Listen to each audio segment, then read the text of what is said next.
The Defense Subcommittee will come to order. Today, the subcommittee will receive testimony from the Honorable Lloyd Austin, Secretary of Defense, General Mark Milley, Chairman of the Joint Chiefs of Staff, and Undersecretary Mike McCord, the Department's Comptroller and CFO. The Department of Defense is requesting $825 billion with this subcommittee's in the subcommittee's jurisdiction. It's a modest increase from fiscal year 23, particularly as we enter the middle of a decisive decade for security and prosperity of our nation and the world. In many ways, the Biden administration has put the United States at a serious disadvantage. First, a short-sighted political decision to conduct a hasty withdrawal from Afghanistan, resulting in a rapid resumption of power by the Taliban. The return of a permissive operating space for al-Qaeda, a strategic failure of geopolitical competition, and ultimately the tragic loss of 13 U.S. service members at Abbey Gate. One of the brave Americans lost that day was Lance Corporal Kareem Nakui, my constituent. He should never have happened. I'm still waiting for a sliver of accountability from this president and an answer to when the people who orchestrated this attack will be brought to justice. This is to say nothing of the thousands of unvetted Afghans allowed to depart the country for U.S. and allied soil, some of which may be the thousands of terrorists released from the prison at Bagram Airfield. Secretary Austin, these events have made the world a more dangerous place. Moreover, the administration's concept of integrated deterrence failed to deter Putin from invading Ukraine and waging the largest conflict in Europe since World War II.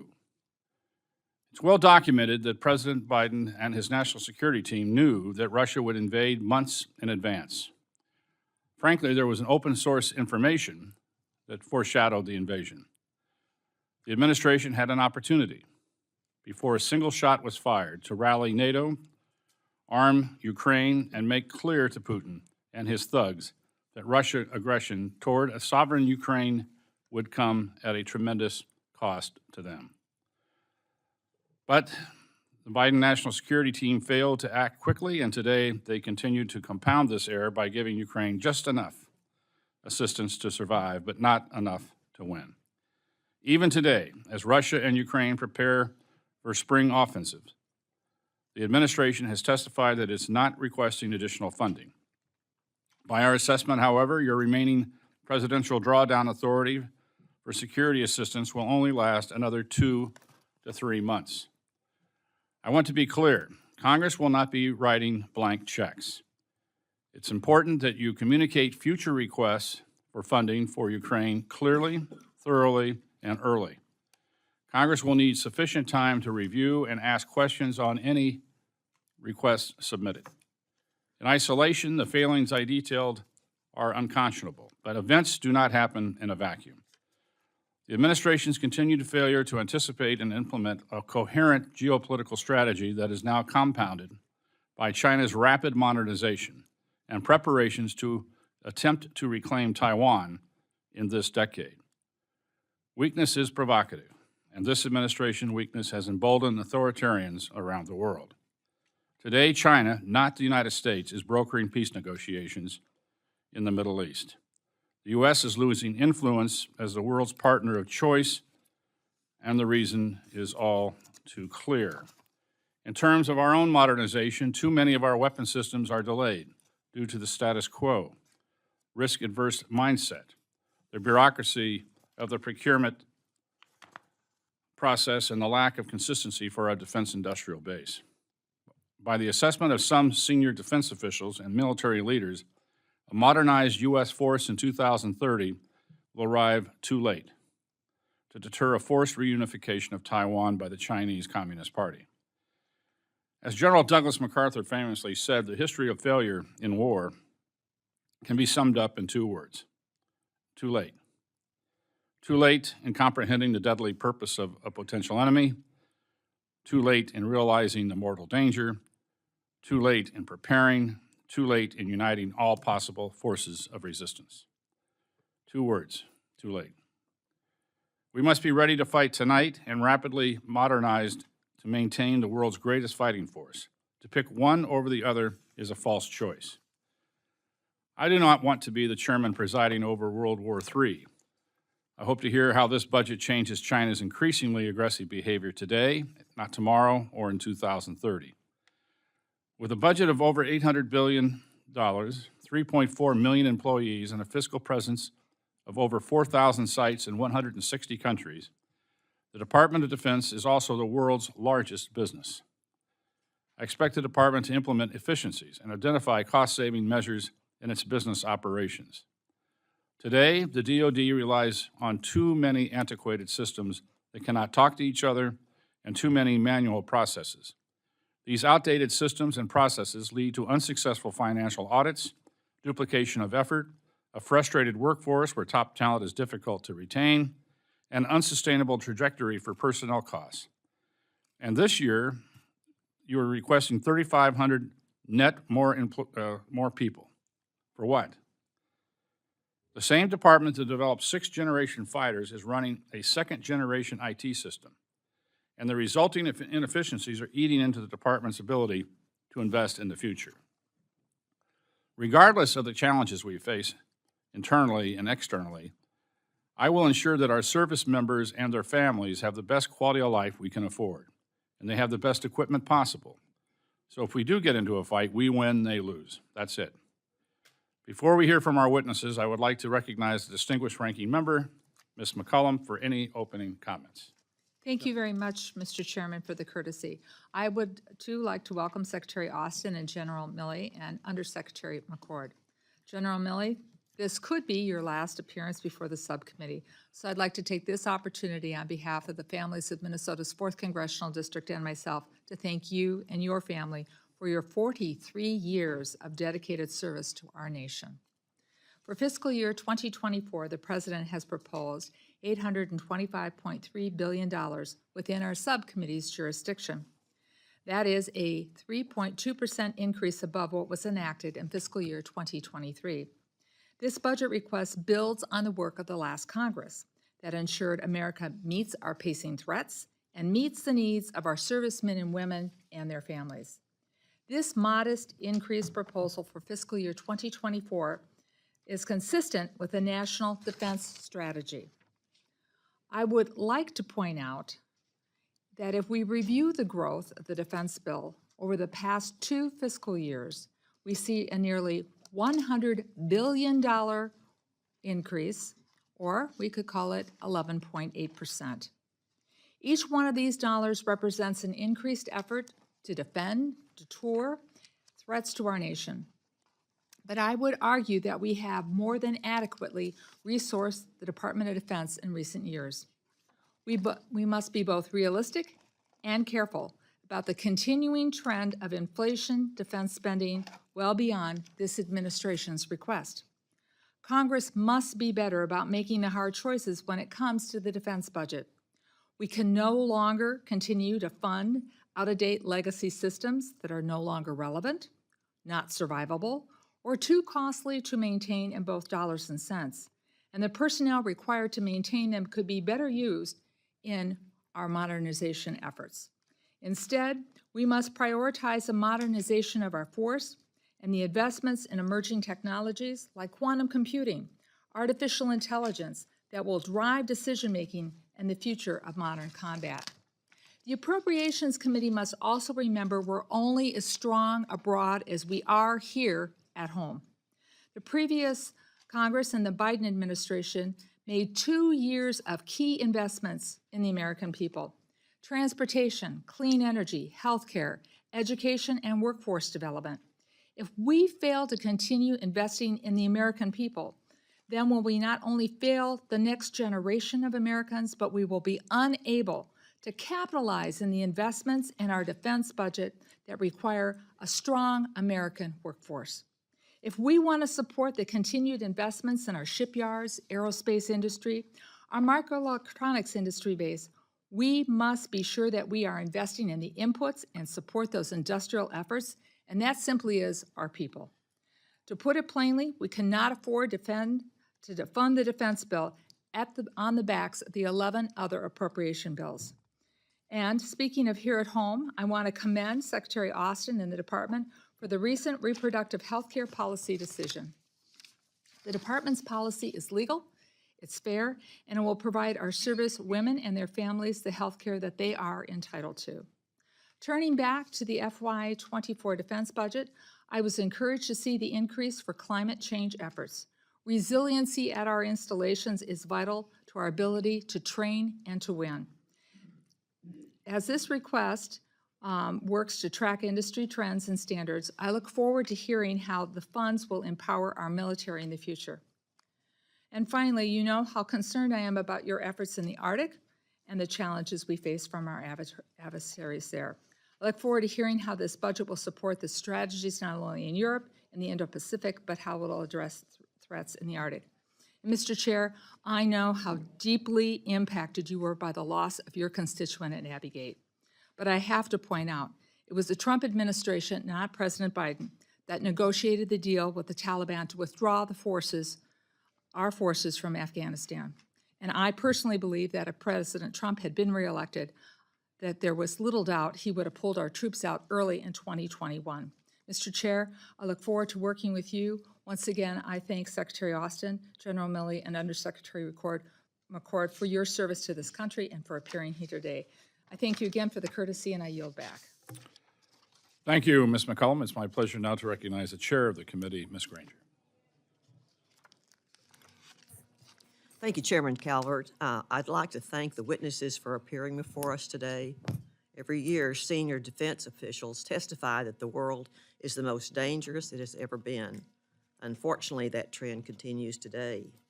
Our enemies have become more bold and in many cases more capable.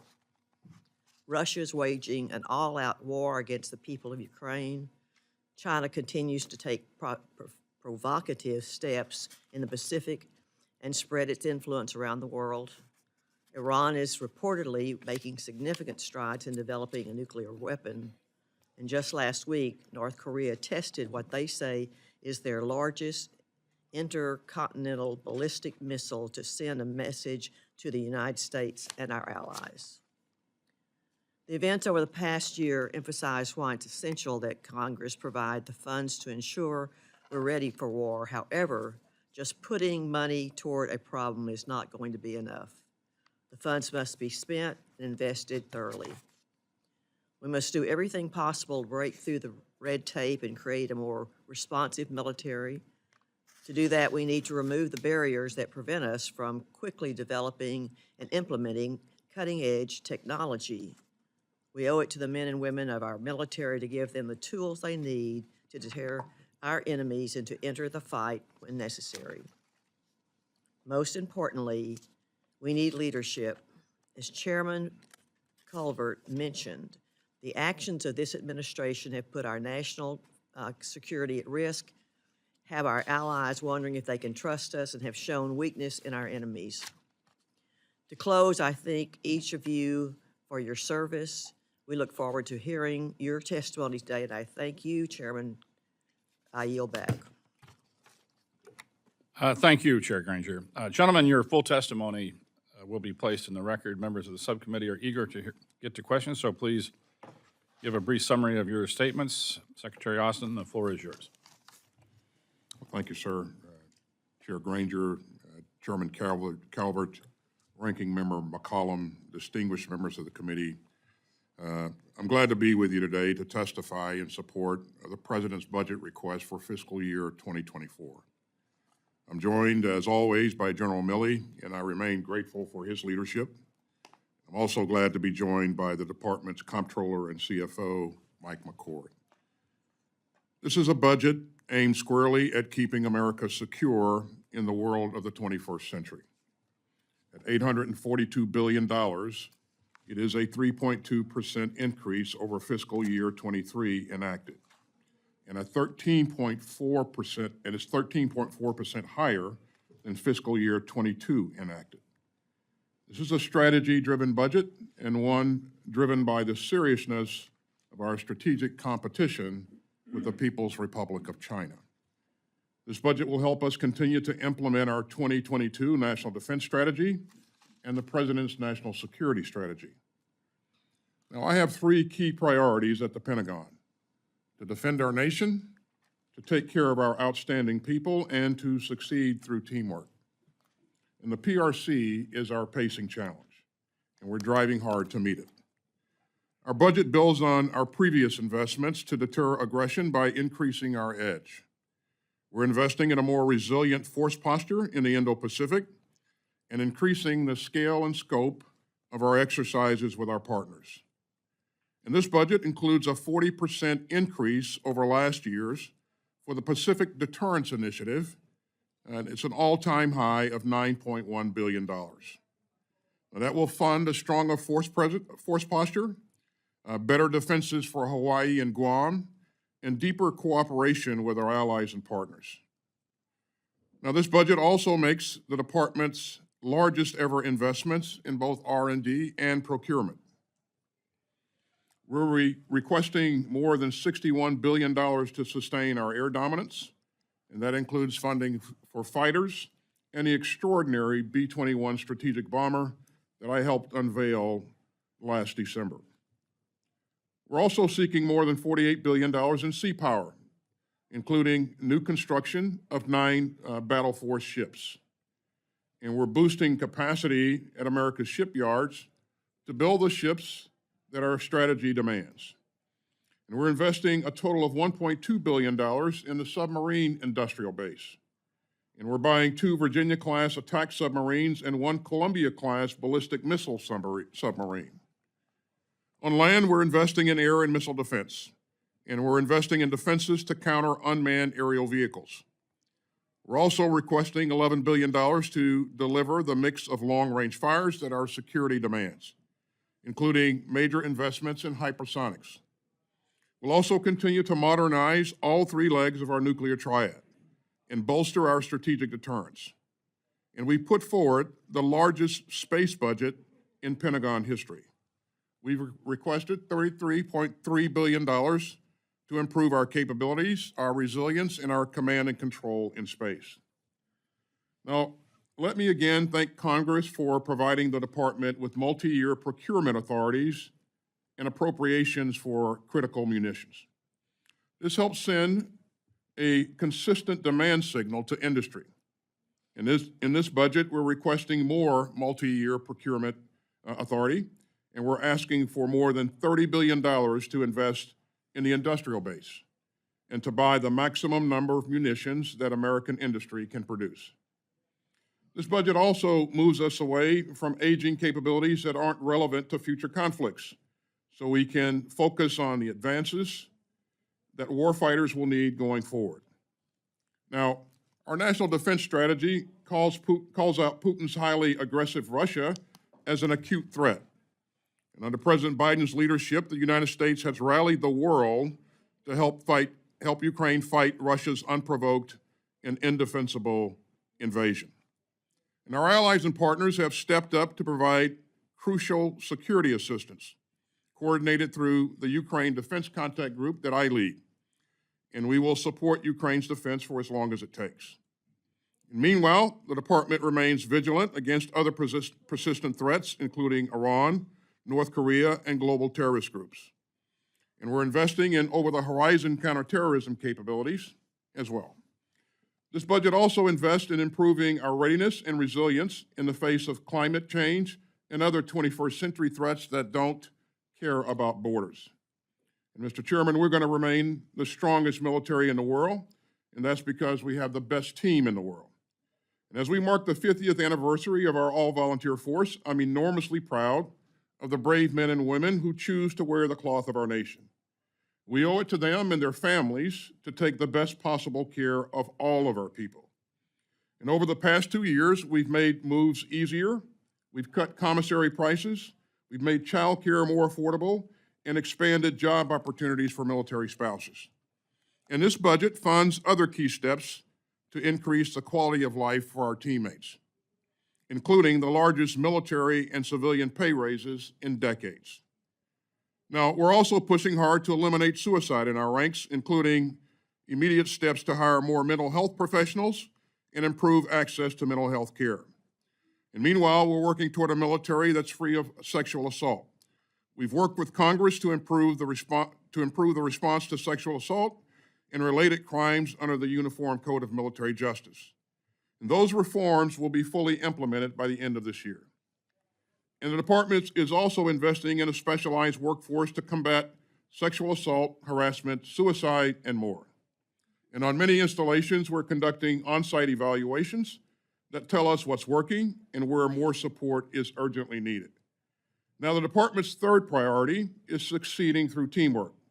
And our network of allies and partners magnifies our power and expands our security. And no other country on earth has anything like it. And over the past few months in the Indo-Pacific, our friends have taken major steps forward. The Philippines has agreed to nearly double the number of sites where we cooperate together. Japan committed to double its defense spending. And we're going to forward station the 12th Marine Littoral Regiment, which is one of the most advanced formations in the Corps, in Okinawa, so that we can better deter conflict in the first island chain. We've also made history with the AUKUS partnership. It is a generational initiative with our Australian and British allies to build game-changing defense advantages that will deter aggression and promote a free and open Indo-Pacific and boost our defense industrial capability. And you can also see the profound power of our alliances in today's united NATO. Since Russia's invasion of Ukraine, we further strengthened NATO's defense and deterrence on its eastern flank. And congressional leadership on the European Deterrence Initiative and our investments since 2014 helped us react quickly and boldly to Russia's cruel war of choice and made our deterrence even stronger. In sum, Mr. Chairman, this is the budget that will meet this moment, and I respectfully ask for your support. And the single most effective way that this committee can support the department and our outstanding troops is with an on-time, full-year appropriation. So I look forward to working with everyone so that we can continue to defend our democracy and support the forces of freedom in this hour of challenge. Thank you, Mr. Chairman. Thank you, Secretary Austin. I now recognize General Milley for his remarks. Chair Granger and Chair Calvert, Ranking Member McCollum, and distinguished members of the committee, thank you for the opportunity to testify before you today. And I have been distinctly privileged to defend this country for 43 consecutive years in uniform. And this will maybe be my last set of posture hearings. I want to thank the Congress up front for your continued support to our military, not only this year, but every year for the last 4 decades. And I am very privileged to represent the soldiers, sailors, airmen, Marines, guardians, and families of the United States Joint Force, alongside Secretary Austin and Mike McCord, who I want to thank personally for their leadership. Our Joint Force is the most lethal and capable military in the world. Our troops are the best led, best equipped, and best trained force anywhere because of your support. So thank you for what you have done, and yet again I ask that you support this year's request with an on-time budget approval. Our mission, the mission of the uniformed military, and our purpose is very simple. It is to defend the United States of America, and our task is to fight and win in all domains of combat. In order to do that, our priorities are simple. Maintain high states of readiness while simultaneously modernizing for the future operating environment and taking care of our people and their families while always sustaining our values. Our end state is that America is secure and great power war is prevented. In order to protect the American people, readiness now and readiness in the future through modernization is our #1 priority, and there is no other #1. The Joint Force will deliver modernization of our armed forces and security to the people of the United States at the FY24 budget request of $842 billion. And we will be good stewards of the American people's money, trust, and confidence. Right now, the international system is under stress. For the first time in our nation's history, the United States is facing 2 major nuclear powers whose vital national security interests are in competition with the United States. Both the People's Republic of China and Russia have the means to threaten our interests and our way of life. But war with Russia or China is neither inevitable nor imminent. Great power war has not happened in the last 80 years, in large part because of the rules put in place at the end of World War II and the capabilities of the United States military along with our allies and partners. The United States military was able to do that because we were and still are the most powerful military in the world, and we must remain so if great power peace is to continue to hold. This budget is driven by our strategy and deters war. This budget maintains our capabilities. It maintains our strengths and our high levels of readiness now, and it prepares us for the future. The People's Republic of China remains our #1 long-term geostrategic security challenge, so-called pacing threat in our strategy. The PRC intends to be the regional hegemon in the Western Pacific and Asia within the next 10 years and exceed the United States' overall military capability by 2049, according to their open-source speeches. The People's Republic of China's actions are moving it down the path towards confrontation and potential conflict with its neighbors, and possibly the United States. But again, I say, war with China is neither inevitable nor imminent. Additionally, Russia is an acute threat and remains very dangerous. Over 1 year ago, Russia undertook an illegal and unprovoked war against Ukraine, threatening peace on the European continent and global stability. We are supporting Ukraine in its fight to protect its sovereignty and supporting our NATO allies with the United States force presence in every single nation on NATO's eastern flank. This fight is not just in Ukraine's interest. It is in the U.S. interest to protect the system that has prevented great power war for 8 decades. Additionally, Iran threatens to push the Middle East into regional instability by continuing its support to terrorists and proxy forces. Also, Iran is taking actions to improve its capabilities to produce a nuclear weapon, should it make the decision to do so, while continuing to build its missile forces. From the time of an Iranian decision, as you have heard in previous testimony from members of OSD, Iran could produce fissile material for a nuclear weapon in less than 2 weeks, and would only take several more months to produce an actual nuclear weapon. But the United States remains committed, as a matter of policy, that Iran will not have a fielded nuclear weapon. And we, the United States military, have developed multiple options for our national leadership to consider if or when Iran ever decides to develop an actual nuclear weapon. North Korea's continued ballistic missile testing and nuclear weapons development pose real threats to our homeland, as well as our allies and partners in the Indo-Pacific. Terrorists continue to operate around the globe, threaten the United States and our allies and partners. But this budget supports both our prevention of war on the Korean Peninsula and our continued worldwide counterterrorism efforts. In concert with other elements of national power, the United States military stands ready to protect our nation's interests and the American people. And right now, today, as we sit here, we are currently standing watch on freedom's frontier with nearly 250,000 troops, 250,000 troops in Europe, Asia, Africa, the Middle East, and South America. The United States never fights alone. A key source of our strength to keep the peace and prevail in war is our large global network of alliances and partnerships. For example, just this month, we conducted 63 operations and joint and combined exercises globally with our allies and partners. In addition to that, we are currently training over 5,000 Ukrainian soldiers in neighboring countries. On a weekly basis, our Transportation Command is moving a small city's worth of logistics to enable our continued global operations, while 1/3 of our Navy, 100 ships, is on patrol ensuring freedom of maritime navigation, and our Air Force secures our skies. And lastly, our operational readiness rates are higher now than they've been in many, many years. Our minimum standard is about 1/3 of the force at the highest states of readiness. There are 10,330 units in the United States military. 4,680 of them are active duty. 60% of our active duty force is at the highest states of readiness right now and could deploy to combat in less than 30 days. 10% could deploy to combat in less than 96 hours.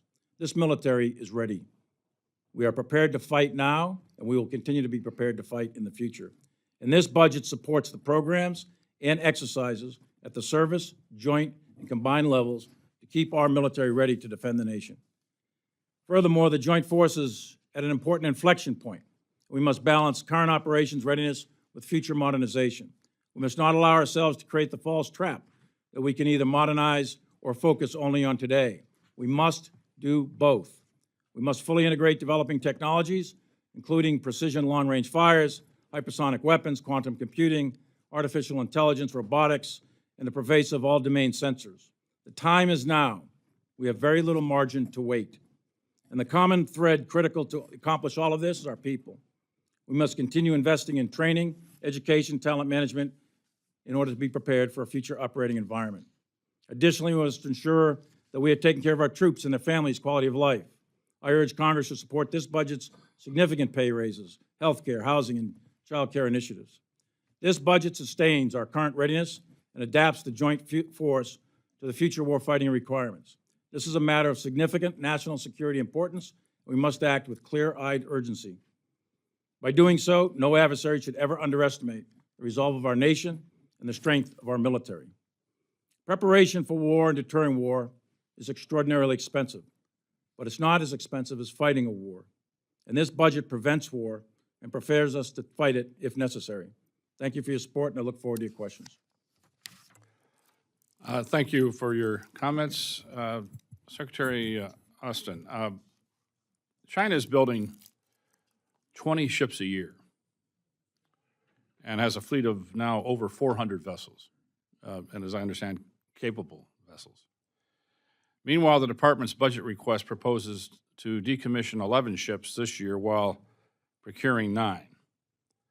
The request will shrink the Navy's fleet to 291 ships by fiscal year 2028, despite having a goal of 373 ships. Mr. Secretary, how does having fewer ships deter Chinese aggression in the Indo-Pacific? Well, thanks, Chairman. Let me begin by saying we have the most powerful and dominant Navy in the world. And we will continue to make sure that it remains that way. As we look to invest in capabilities, we're looking for the right mix of capabilities that can support our warfighting concepts, and we'll continue to remain focused on that. And as you know, Mr. Chairman, this budget, we're asking for $48 billion to invest in effective naval forces. So from our perspective, it's about making sure that we have the right capabilities to support our warfighting concepts, and I'm comfortable that we are moving in the right direction. Well, I understand the need for increased capability. But you know the old saying, you can't catch a ball in left field if you only have a guy in right field. So numbers do matter, and your budget proposes to decommission 8 ships before the end of their service life, and ship count matters, as I said earlier. When are we going to see the department's 30-year shipbuilding plan? Well, the Navy continues to work on that plan, and it will, as soon as they are complete, certainly we'll bring it forward to Congress. Okay, we look forward to seeing that. Last week, I led a congressional delegation of members to Asia. In Taiwan, nearly every single leader we met with remarked at the extremely slow pace of U.S. defense articles. Unfortunately, this is not a familiar theme, which was highlighted last month in our Ukraine hearing. Secretary Austin, what are Ukraine and Taiwan's most critical defense needs, and what steps are you taking to expedite and prioritize the delivery of these items? Well, 2 things. First, in terms of FMS, we all recognize that there's been, we faced some headwinds as a result of 2 years of COVID and pressure on supply chains and the inability of industry to really move at the pace that they wanted to move at. And I think industry will catch up in terms of that backlog. But I put together a Tiger team months ago to really dig down into the FMS issues and identify log jams and work through those log jams to try to do everything we can to help expedite the delivery of key platforms. And I've also put together a group of senior leaders in the department to focus on this on a weekly, monthly basis to make sure that we are providing the right kinds of capability that Taiwan needs. So this remains an area of focus for the department. Thank you. Ms. McCollum. Thank you, Mr. Chair. I think the discussion about the number of ships is interesting, but as General Milley said, we don't go to war alone. So if we include Australia, Canada, NATO, you know, all the great powers that we work with, we would have a multiplying effect that neither China or Russia has. Would that be a fair statement, Secretary Austin or General Milley? That is in fact correct, Ranking Member McCollum. We will always fight with our allies and partners, and again, the capability that they bring to the table magnifies our overall capability. So you could expect that in any instance we would be able to draw upon some of their capability as well. So we work on a routine basis to make sure that we're interoperable and make sure that. Thank you. Thank you. I would like you to go into more importance on the recent, on February 2nd, the agreement that you signed with the Philippines, whichever one of you gentlemen want to answer that. President Marcos seems to have made some deliberate decisions to align more closely with the United States interests and away from China. Could you kind of tell the committee more about this agreement with the Philippines and how you see it enhancing our efforts in the region? Because I think this goes back to the whole question of the multiplying effect of having resources that China and Russia do not have. And if there's any other nations in Indo-Pac that you see wanting to align more closely with the United States, with China, as these new relationships that you've been working so hard, along with state, to foster. Well, I was, as a matter of fact, out in the Philippines and engaged the president on this particular issue, and I was really pleased that the president made the decision to move forward and increase the number of sites where we could work along with the Philippine forces to increase interoperability and develop their skills as well. And it's actually a benefit to them, as you know. So this really is a significant significant movement forward. I think we'll continue to build upon this as our airmen and soldiers and sailors rotate in and out and work with the Philippine military. So if you take a look around the region, I mentioned AUKUS earlier. This is a generational capability. As we develop a conventionally armed, nuclear-powered submarine capability for Australia, it will help us make sure that we can do the right things to continue to deter any adversary that would want to threaten or challenge the free and open Indo-Pacific. So if you look at Japan, as I mentioned earlier, Japan has doubled its defense spending. It's allowed us to position a new element in Japan and in Okinawa. If you look at a number of the countries that we have partnerships with or alliances with, we continue to work to build and strengthen those alliances and partnerships. And so we've moved the ball in a significant distance down the field here in the last couple of years. And I really feel good about what we're doing to increase access and to strengthen partnerships. Thank you, gentlemen. If I could just make a quick comment on that. Mr. Chair, if that's allowed. General? Thank you for the courtesy. Just 2 points. One is you're correct on the allies and partners, Australia, Japan, but there's many other countries there as well, to include European countries. We've done exercises with the Brits and the French, also in the Asia-Pacific region. So they are force multipliers. Secondly is our subforce, which is rarely talked about. I'm not going to talk about it in detail right now, but our subforce is submarine force, incredibly capable and very deadly and extremely lethal. So those two pieces, I think, would make a huge difference, and help deter any kind of aggression by China. The last thing is the Philippines, but the Philippines and other countries in that region, they sit astride the key sea lines of communication that China relies on for their international access to the Middle East oil, et cetera, et cetera. Those allies and partners of ours are fundamental, and us being able to conduct military operations or having access, basing, and overflight to those countries in time of conflict or crisis would be fundamental, and it would give us a decisive advantage. Thank you, and hopefully we can speed up the acquisition of those Virginia-class submarines. Ms. Granger. Secretary Austin, our enemies are developing stronger ties with nations throughout the South America.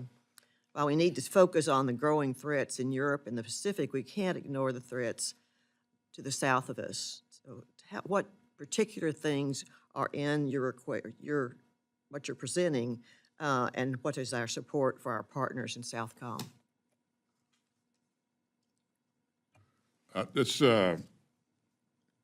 In strengthening our relationships and maintaining access in the Southcom area is a key area of focus for us and our Southcom commander. Our Southcom commander, as you know, General Richardson, is absolutely focused on this and active.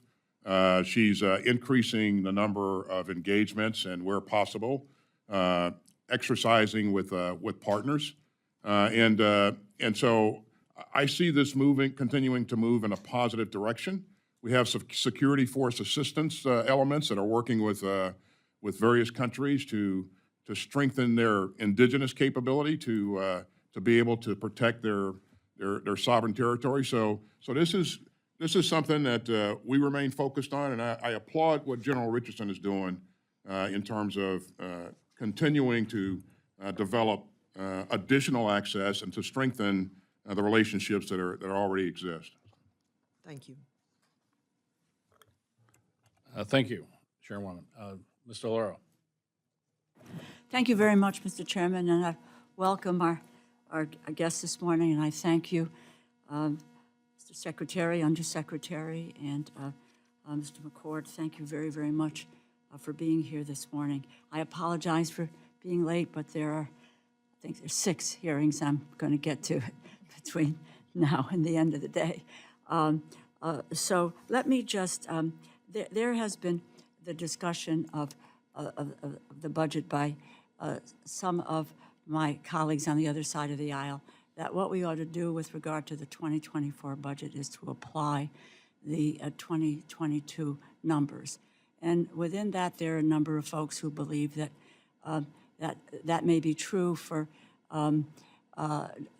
non-defense efforts, but that and that we should hold, if you will, defense harmless in that effort. And I want to just briefly quote Undersecretary McCord in a letter that you sent to the Appropriations Committee this week. You stated, should, as some have suggested, the Defense Department be exempt from such reductions and the entire burden fall on non-defense discretionary agencies, the cuts would be just as harmful, even if distributed differently. Our whole of government response to Russia's aggression against Ukraine clearly demonstrates the value of integrating security assistance, economic assistance, humanitarian assistance, sanctions, and export controls. No one agency could achieve the effects we are producing as a team, and deep cuts to any one of the agencies would undermine the effort as a whole. For any of the witnesses, could you please outline how the non-defense funding affects the Department of Defense and our national security?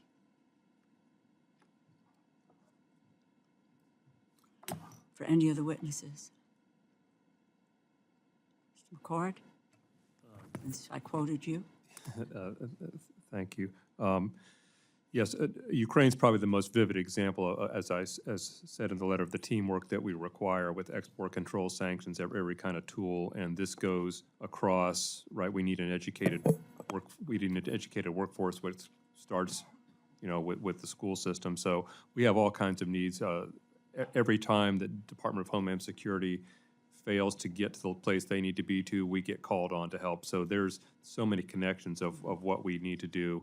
And as I think you are aware, I'm certainly aware that Chair Granger and Chairman Calvert have are not advocating deep cuts to defense. understand that But as then there's well. the math problem. Why I said some. Right, there's the math problem that we all understand, right? If you have half the discretionary budget is exempt, and that's what we're trying to recognize in our response. Thank you, and I'm going to look forward to your help in this effort. Yes, General. And as Mike has indicated, it is always a whole of government effort with these complex problem sets that we're dealing with. And the old saying that if you cut the State Department's budget too much, then you need to buy more Or bullets. ammunition. Right, because what we want to do is we want to drive things towards greater stability and security around the globe. And of course, you know, the solution to every problem is not necessarily a military solution, but we need to work together to provide access to other agencies so that they can reach the places they need to reach and do the things they need to do. But it is a whole, typically a whole of government effort, and I think we just need to remain mindful of that. Thank you. Thank you.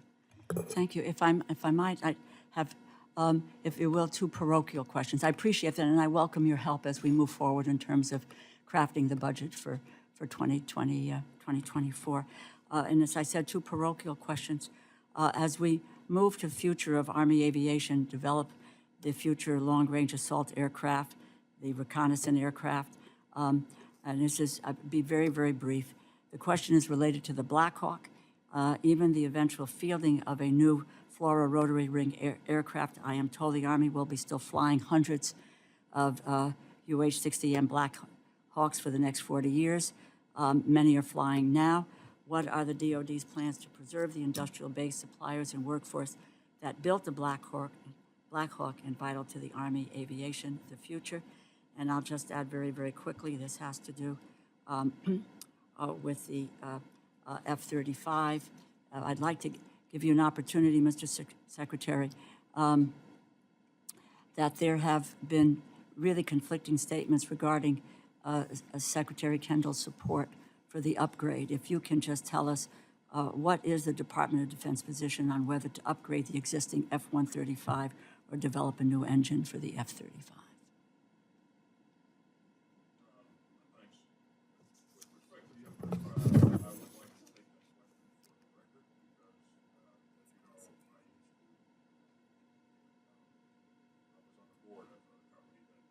Gotcha.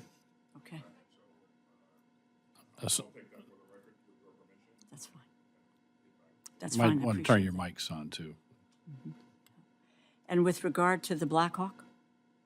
Well, there's no question that your home state provides a tremendous capability to Very proud of it. our overall defense effort. You mentioned the long-range aviation piece that, as you know, that's still a work in progress. That's in dispute, and because it's at that stage, I'm not able to make any comments.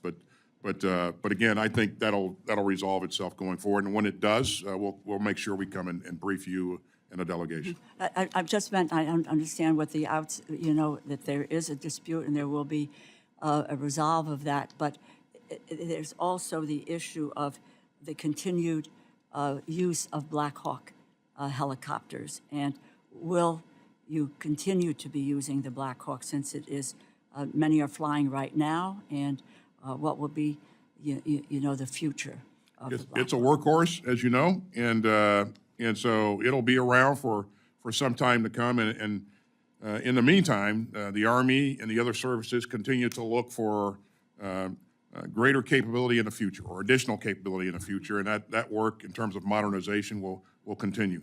But the Black Hawk has served us well. I've personally benefited from that tremendous aircraft, and I have every expectation that it will continue to do so going forward. Okay. Thank you, and thank you for your courtesy, Mr. Chairman. Thank you. Mr. Cole. Thank you very much, Mr. Chairman. First of all, let me join many others and just thank all three of you for your service and your professionalism. I've had the opportunity to interact with you probably in ways you don't even remember in some cases a lot over the course of your careers, and just have always been impressed, again, with the professionalism and the absolute dedication all three of you have shown to the country. So it's much appreciated, and we wish you well and General Milley in whatever your next endeavor is, but you certainly rendered exceptional service to our country, so thank you for that.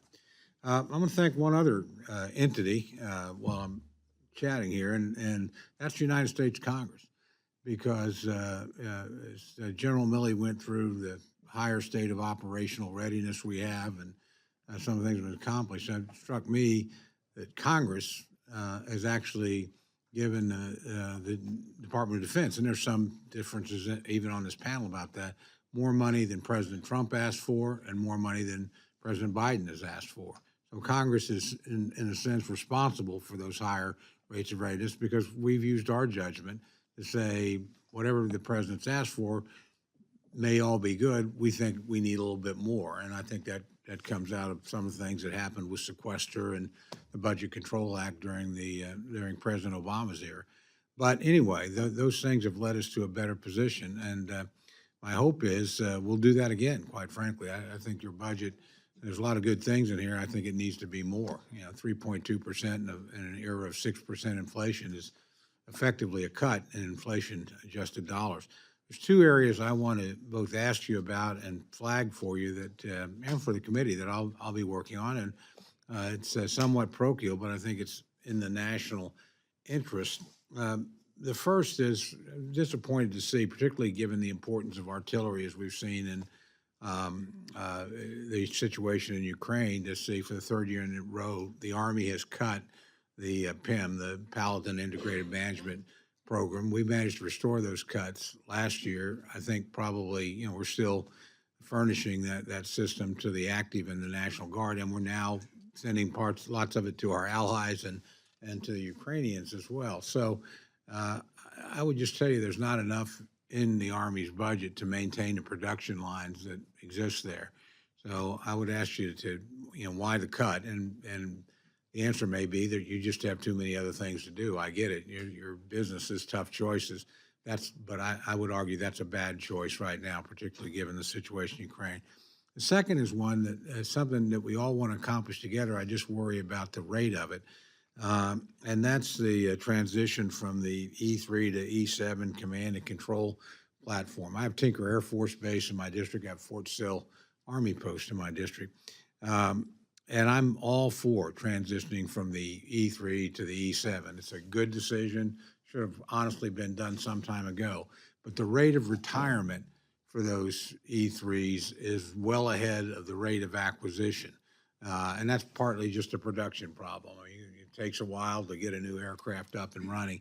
And I worry about that interim time because I think we are in a very dangerous world here where you're going to lose capacity. I'm not for keeping the E3s. I just want to bring on E7s as we retire E3s so that we never put you in the situation where you have to deny a combatant commander some capability that he or she thinks they need. And those are two I would just flag for you, and then ask for any response about either of those items I mentioned. Well, first of all, let me thank you and the entire Congress for your incredible support over the years, and I absolutely agree with you that we could not be who we are and do what we do without the tremendous support, tremendous congressional support that we are provided routinely. So thanks so much for that. On the Paladin, we continue to see the importance of artillery, in war fighting. Of course, you've seen us really hustle to make sure that Ukrainians have not only the weapon systems but the munitions that they need to remain effective in this fight. The Army feels that the rate that they're being produced right now, it meets their needs, and it also allows them to invest in future capabilities as well.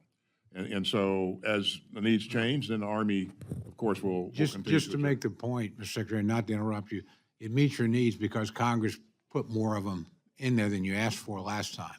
And we're reverting back to the same number. And I would just suggest, look, you got a lot of stuff across a lot of areas to deal with, and I respect that. You have to make a lot of really hard decisions. This one, I think, is one that you run the risk of shutting down the line to some degree. So, I mean, we intervened the last 2 times and got it, and again, you got what you need. Maybe we can do that again, but I don't think they're being produced at the rate we need in your budget. They are being produced at the rate we need right now. So I interrupted you, and I apologize, went over time, yield back. Thank you, gentlemen. Mr. Ruppersberger, excuse me. Thank you, Mr. that Chairman. It straight takes one of these a long time to get it right, but you did it well. Thank you. First thing, I want to acknowledge the leadership of both of you. Throughout my years, I've worked with you in Iraq, Afghanistan, and you're some of the better leaders that I've worked with, and you're doing a great job, and I want to acknowledge that. I'm going to ask 2 questions, one of each. First thing, I'm deeply concerned about, and this is to General Milley, I'm deeply concerned about efforts to reduce our defense top line to previous year's level, especially as China increases its own military spending each year. If we don't prioritize investing in our national security today, I fear we risk a much costlier fight with China down the road, whenever that may be, whether it's 20, 25, 10 years, 20 years, 30 years. General Milley, can you please describe the strategic advantages we would be handing over to the Chinese Communist Party if the 2024 defense budget top line were to return to what it was in fiscal year 2022, or if we were to pass the budget a year late? Well, in both cases, we would have to cut a significant amount of programs. Congressman Cole just mentioned artillery, for example. We know that artillery inflicts 70% of all casualties in warfare. We know that other things, shipbuilding, for example, F-35, all these programs would have to get cut back, and that's unfortunate. The other thing that would be cut is readiness. We know that if budgets aren't passed on time, you can't do multi-year contracts. You can't lock in for industry the amount of ammunition, the amount of platforms you need, et cetera. And then for training and readiness, we've gone through this drill several times. We've got all kinds of analysis that shows that our training would be reduced significantly. Our exercises, last year, for example, we did, like I said, 63 just last month, 63 exercises around the world. We did 23 CTCs. We've got guys going through all kinds of aviation training. We're dropping a lot of bombs. Our pilots are flying a lot of hours. All those things would come down. All your readiness levels, everything that's been achieved over the last 3, 4, 5, 6 years, 7 years, all of that would start going in the opposite direction with continuing resolutions, or if you went back to previous budgets.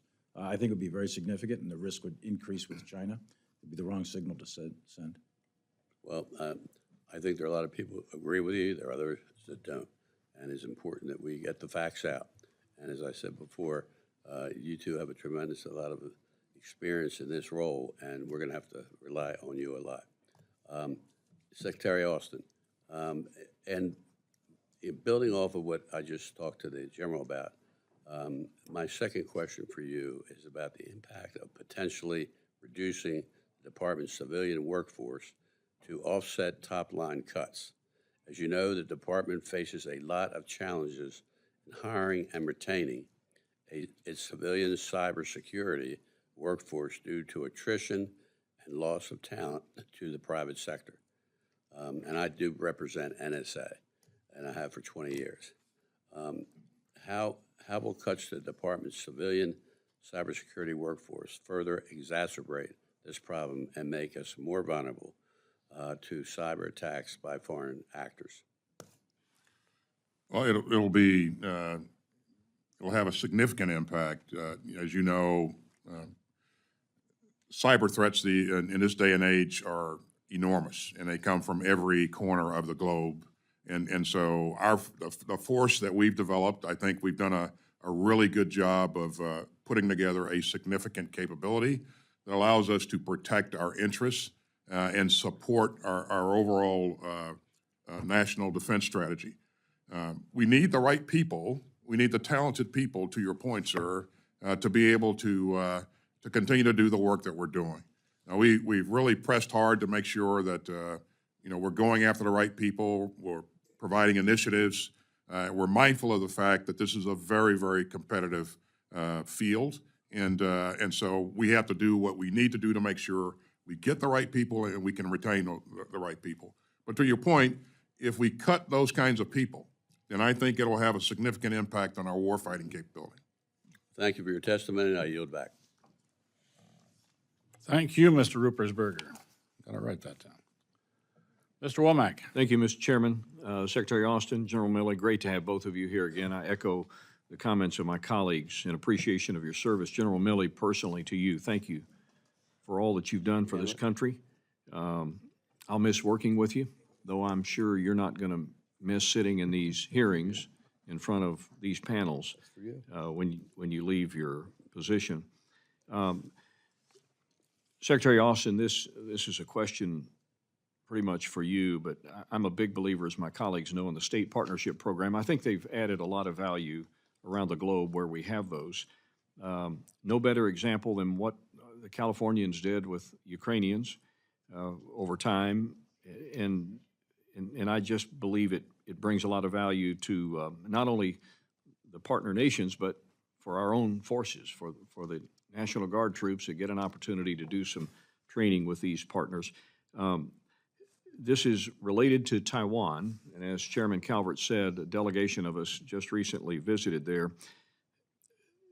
I wonder how best we can help our Taiwanese friends prepare for contingencies, and is a state partnership or a modified program like the state partnership program for Taiwan, is it advisable, practical, possible? What would be your comments? Why or why not? I think it is, and since you were just there, you know that we have a number of National Guard elements that have been working with our partners in Taiwan and increasing their proficiency in a number of areas. To your point, this program adds value wherever we are, wherever we're partnered with around the globe. And I think the point that the example that you use is a great one. You know, Ukrainians benefited greatly from all the work that the Guardsmen did, over the years. But yes, I believe that our continued work with the Guardsmen in Taiwan, I think will be very, very valuable. So we'll continue to work to structure this so that we optimize, the effort of the Guard, and it complements all the other things that we're doing with the Taiwans. Mr. Secretary, the compacts of free association with the Marshall Islands and Micronesia are up for renewal in the coming months, with Palau's expiring next year. I understand the defense provisions of the existing compacts remain valid regardless of renewal. That being said, the incentives of the freely associated states to continue the security relationships expire with the economic assistance. Because of their strategic location to our military assets present in the countries, these partner states seem to provide key terrain that can help advance our strategic goals as we concentrate on the Indo-Pacific region, while at the same time helping us directly combat Chinese influence. Can you articulate the importance of these compacts to the department? Extremely important, And I agree with the points that you've made. They do provide, they magnify our efforts in terms of access, presence, so I think we will continue to do everything we can to make sure that we're strengthening our relationships, and that we're whatever additional access we can gain, and we're going to continue to do that. So. The department's budget this year includes requested multi-year procurement authorities, and we've already talked in your opening statement about that. This is a question basically for Mr. McCord. These multi-year procurement authorities are not typical for munitions, but have been used when procuring large systems such as aircraft and ships. Mr. McCord, can you expound on why the DoD went this route with munitions and how you selected the munitions that I should have mentioned in the beginning of the question, the SM-6, AMRAAM, LRASM, this sort of thing. So can you expand on that? Yes, thank you, Mr. Womack. Yes, the thought had been for many years that you buy missiles in enough quantities that a multi-year wasn't necessary. But what we found clearly with Ukraine was that the industrial base there on more ground-focused munitions was not agile enough due to a number of factors the Secretary's already mentioned: supply chain issues, common components, workforce issues in the COVID era that have decreased that agility. So the effort that we undertook in the department, really under Deputy Secretary Hicks' leadership, was to do the thinking about where would we like to be in a few years for the more larger scale Pacific contingencies, and start taking those steps now. Things that ideally maybe, if you had known 4 years ago where you'd be in Ukraine, you could have done some of those on the ground side. And that's what led to what we're doing here, is to expand, as you said, for the first time into the munitions world. And also we have a concept we've been working on in my team for some years of having multi-years that overlapped and reinforced, because so many of these missiles are produced by one or two companies. And so we brought that concept in as well. We do believe that this is going to, as the Secretary said, provide more of a stability signal that companies rely on, because this is a space in the budget where there's been a little more fluctuation than there has been on something like submarines, where we also have multi-years. And so we're trying to bring stability as one of the tools we need. It's not the only thing that needs to happen in terms of the health of the industrial base, but we think it's going to be a big thing that we can do to position ourselves better particularly for the larger scale contingencies. Sorry for going over, Mr. Chairman. I yield back. Thank you. Mr. Cuellar. Thank you, Mr. Chairman. I want to thank all of you for your service. General Milley, I'm glad you still have your Texas license as you look at the next phase. But I want to thank all of you.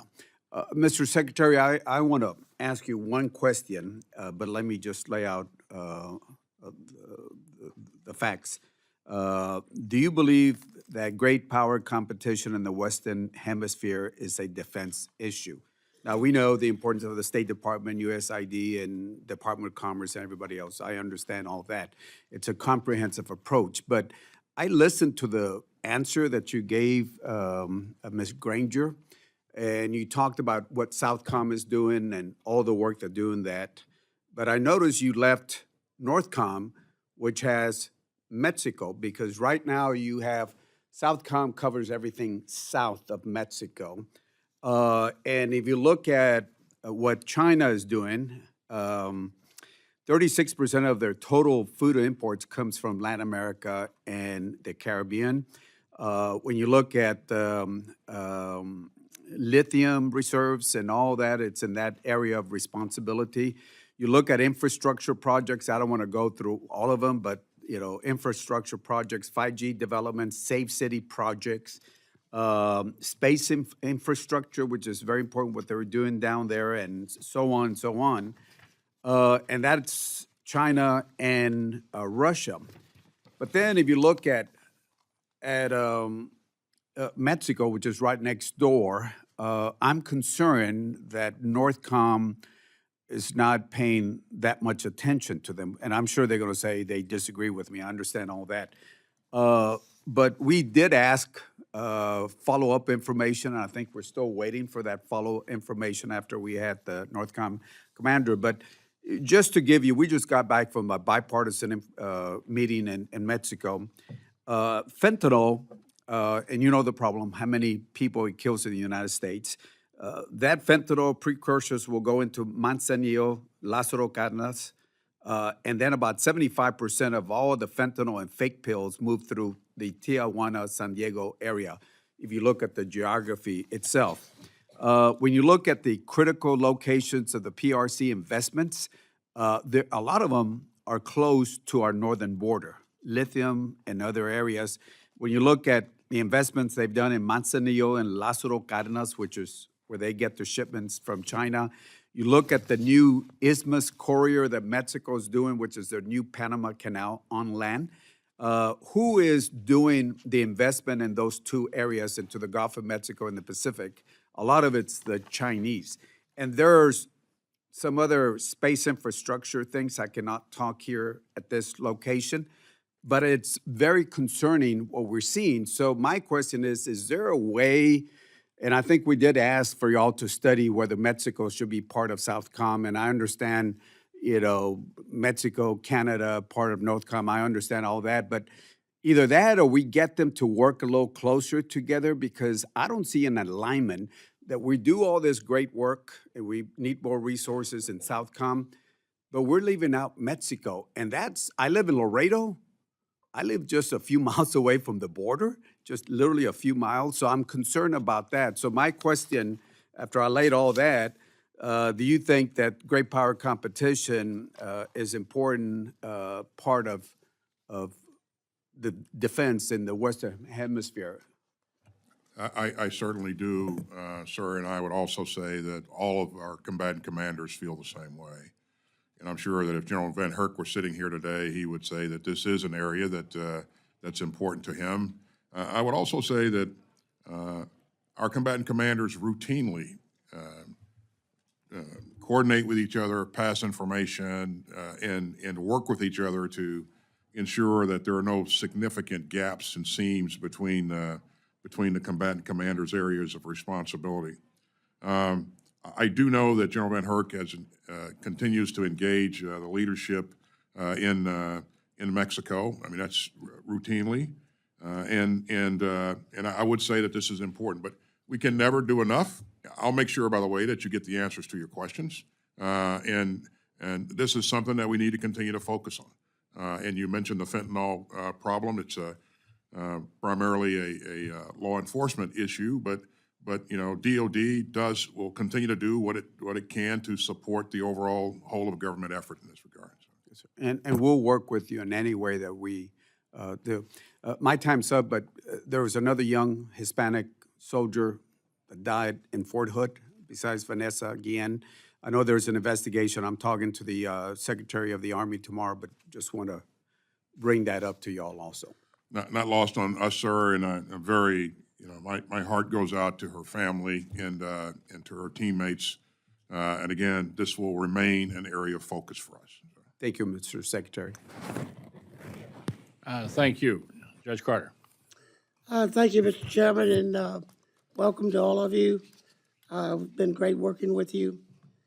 General Milley, you're welcome in Texas when you get ready to retire, if that be your choice. I just finished a travel to Indo-PACOM, where there was the importance of power projection for the region, which seems to be very, very important. We need to modernize weapon systems. We also need a place to forward operate from. What are we doing to get more infrastructure for power projection in the PACOM, and are we doing enough? Thank you, sir. The answer to the second question first, I'll probably never say we've done enough. We will continue to work at this. I think you may have heard me say earlier that we're investing $9.1 billion in this year in the Pacific Deterrence Initiative. That allows us to invest in infrastructure that gives us greater access and also improve some of the defensive, our defensive postures in places like Guam, and also do things to protect Hawaii as well. We have done a lot of work to engage our partners our allies in the Philippines. We're working with Australia to increase our access there, and we've developed a great partnership. Our rotational units are going in and out of Australia at a greater frequency. So we continue to work this. But to answer your question, we're doing a lot. It will probably never be enough. Well, we continue to see an increased budget for infrastructure and acquisition and development in that area, in your opinion, as we go down the road? Because I just came from Kwajalein, and yes, we're building a barracks there, but they've got some buildings there that really need work. You will continue to see a significant investment in those types of things going forward. I think it's important that that we have the ability to be able to forward position our troops so that they can be relevant in any kind of a upcoming contest. Thank you. Thank you, Mr. Chairman. Thank you, Mr. Carter. Mr. Case. Thank you, Mr. Chair. Mr. Secretary, I have to ask you about Red Hill Bulk Fuel Storage Facility in my district in Honolulu. First of all, I just want to commend the job that Vice Admiral Wade and the Pearl Harbor Joint Task Force are doing to address this crisis in a transparent and deliberate manner. So they're doing a good job, but they need a lot of help, obviously, from back in the Pentagon, and so I would commend that to you. But I have to ask you just for a clarification, confirmation, I hope. Does the Department of Defense remain fully committed to the expeditious and safe defueling and closure of the Red Hill facility? The Department of Defense remains fully committed, and I personally remain fully committed. As a matter of fact, I just met with the team out in Hawaii on this very topic here, and we routinely get updates. And I would agree with you that the Admiral is doing a tremendous job. And most important, he's doing a lot of good things to keep the community informed and you know, the delegation informed of what we're doing and what his needs are, what our requirements are. Thank you so much for that. Are you aware of any budgetary limitations on the Defense Department achieving the safe and expeditious defueling and closure of Red Hill? I've looked high and low for it. I don't believe so. I believe that you have the adequate funding to achieve that goal, but I don't want this budget to go past us if there are any limitations whatsoever in that mission, as well as the broader mission, which is you know, remediation, some health risks as well. Well, again, thanks for your continued support in this area as well. I am currently not aware of any obstacles that would prevent us from achieving our objective. This is going to take some time, and things can change. And if they do change, and we do need do have requirements, I'll certainly come back and ask for more help, sir. Okay, thank you so much. Let me shift gears on you because I was also on the congressional delegation that the chair led to the Indo-Pacific. We were not only in Taiwan, but in Japan, Okinawa, and the Republic of Korea. And first of all, it was amazing to spend time with our service members there, top to bottom, high quality, committed to the job. So I just wanted to pass that along to you.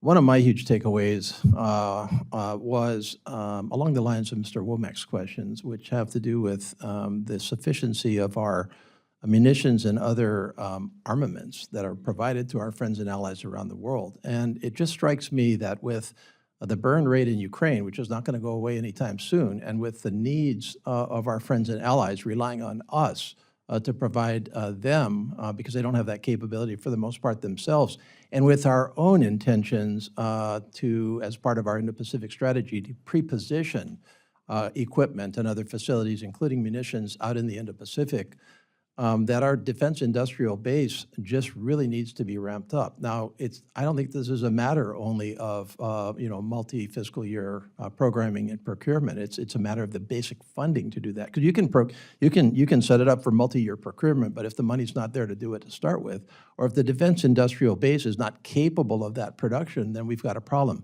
You referenced in your opening remarks $10 billion invested in our industrial base, and so what I'd like to explore with you is how do we not get ourselves behind the 8 ball in terms of the basic needs that we have in both Ukraine and the Indo-Pacific and conflicts that we may not know about today?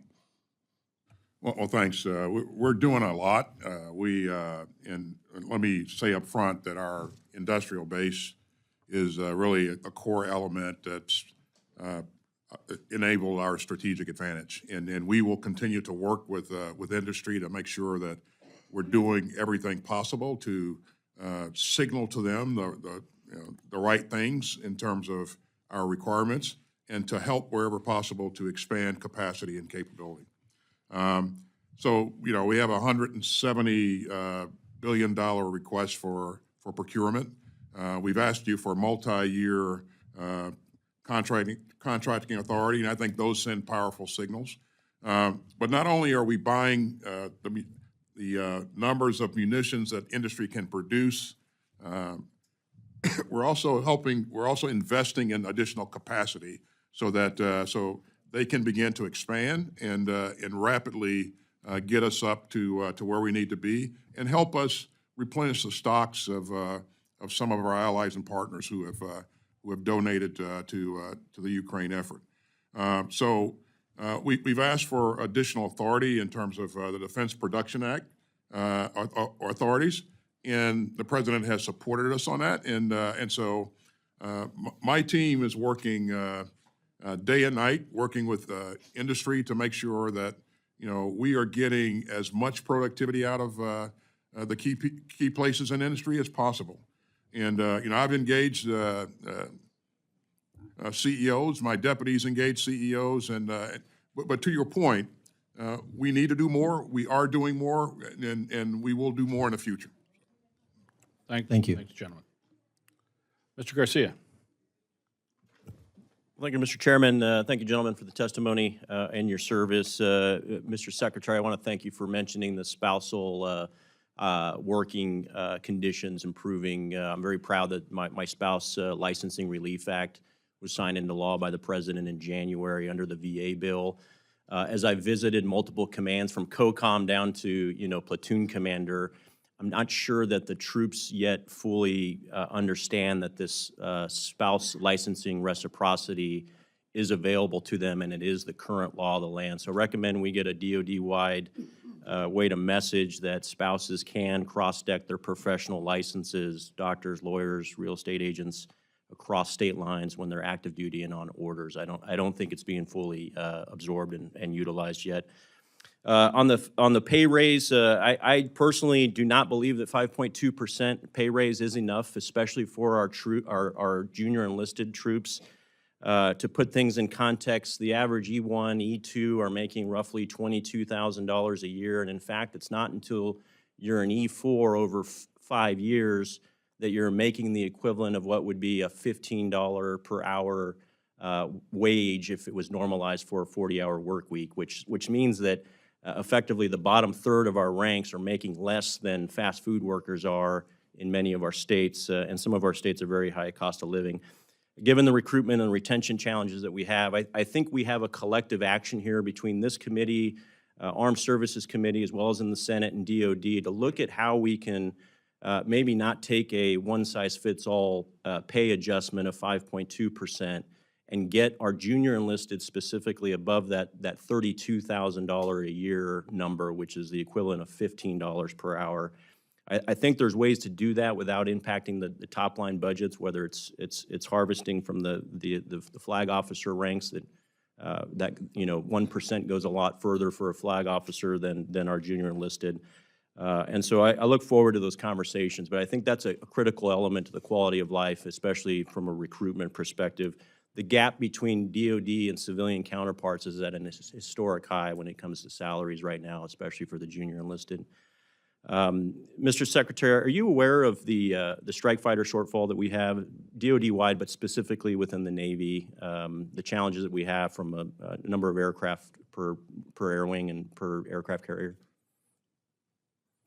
What I do know is that CNO and the Chief of the Air Force continue to invest in fighter capability, and again, it's going to take a couple of or several years before we get up to what they believe is yeah, that's right, meets their full capacity. Yeah, I understand there's some projections where we're literally 2 air wings short relative to the number of aircraft carriers within the Navy side.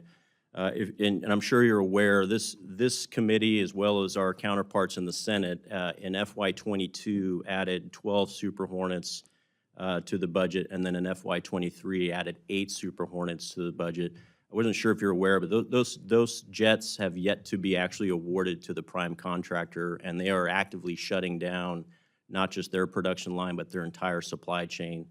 I'm a big proponent of F-35. A large portion of that aircraft is made in my district. I believe we need capacity as well as the capability, and I think right now we are losing as a nation one of the critical tools to closing that strike fighter gap in the form of the Super Hornet production line. The lawyers are battling it out right now. This is one of those things that, watching it from my perspective, I'm calling balls and strikes.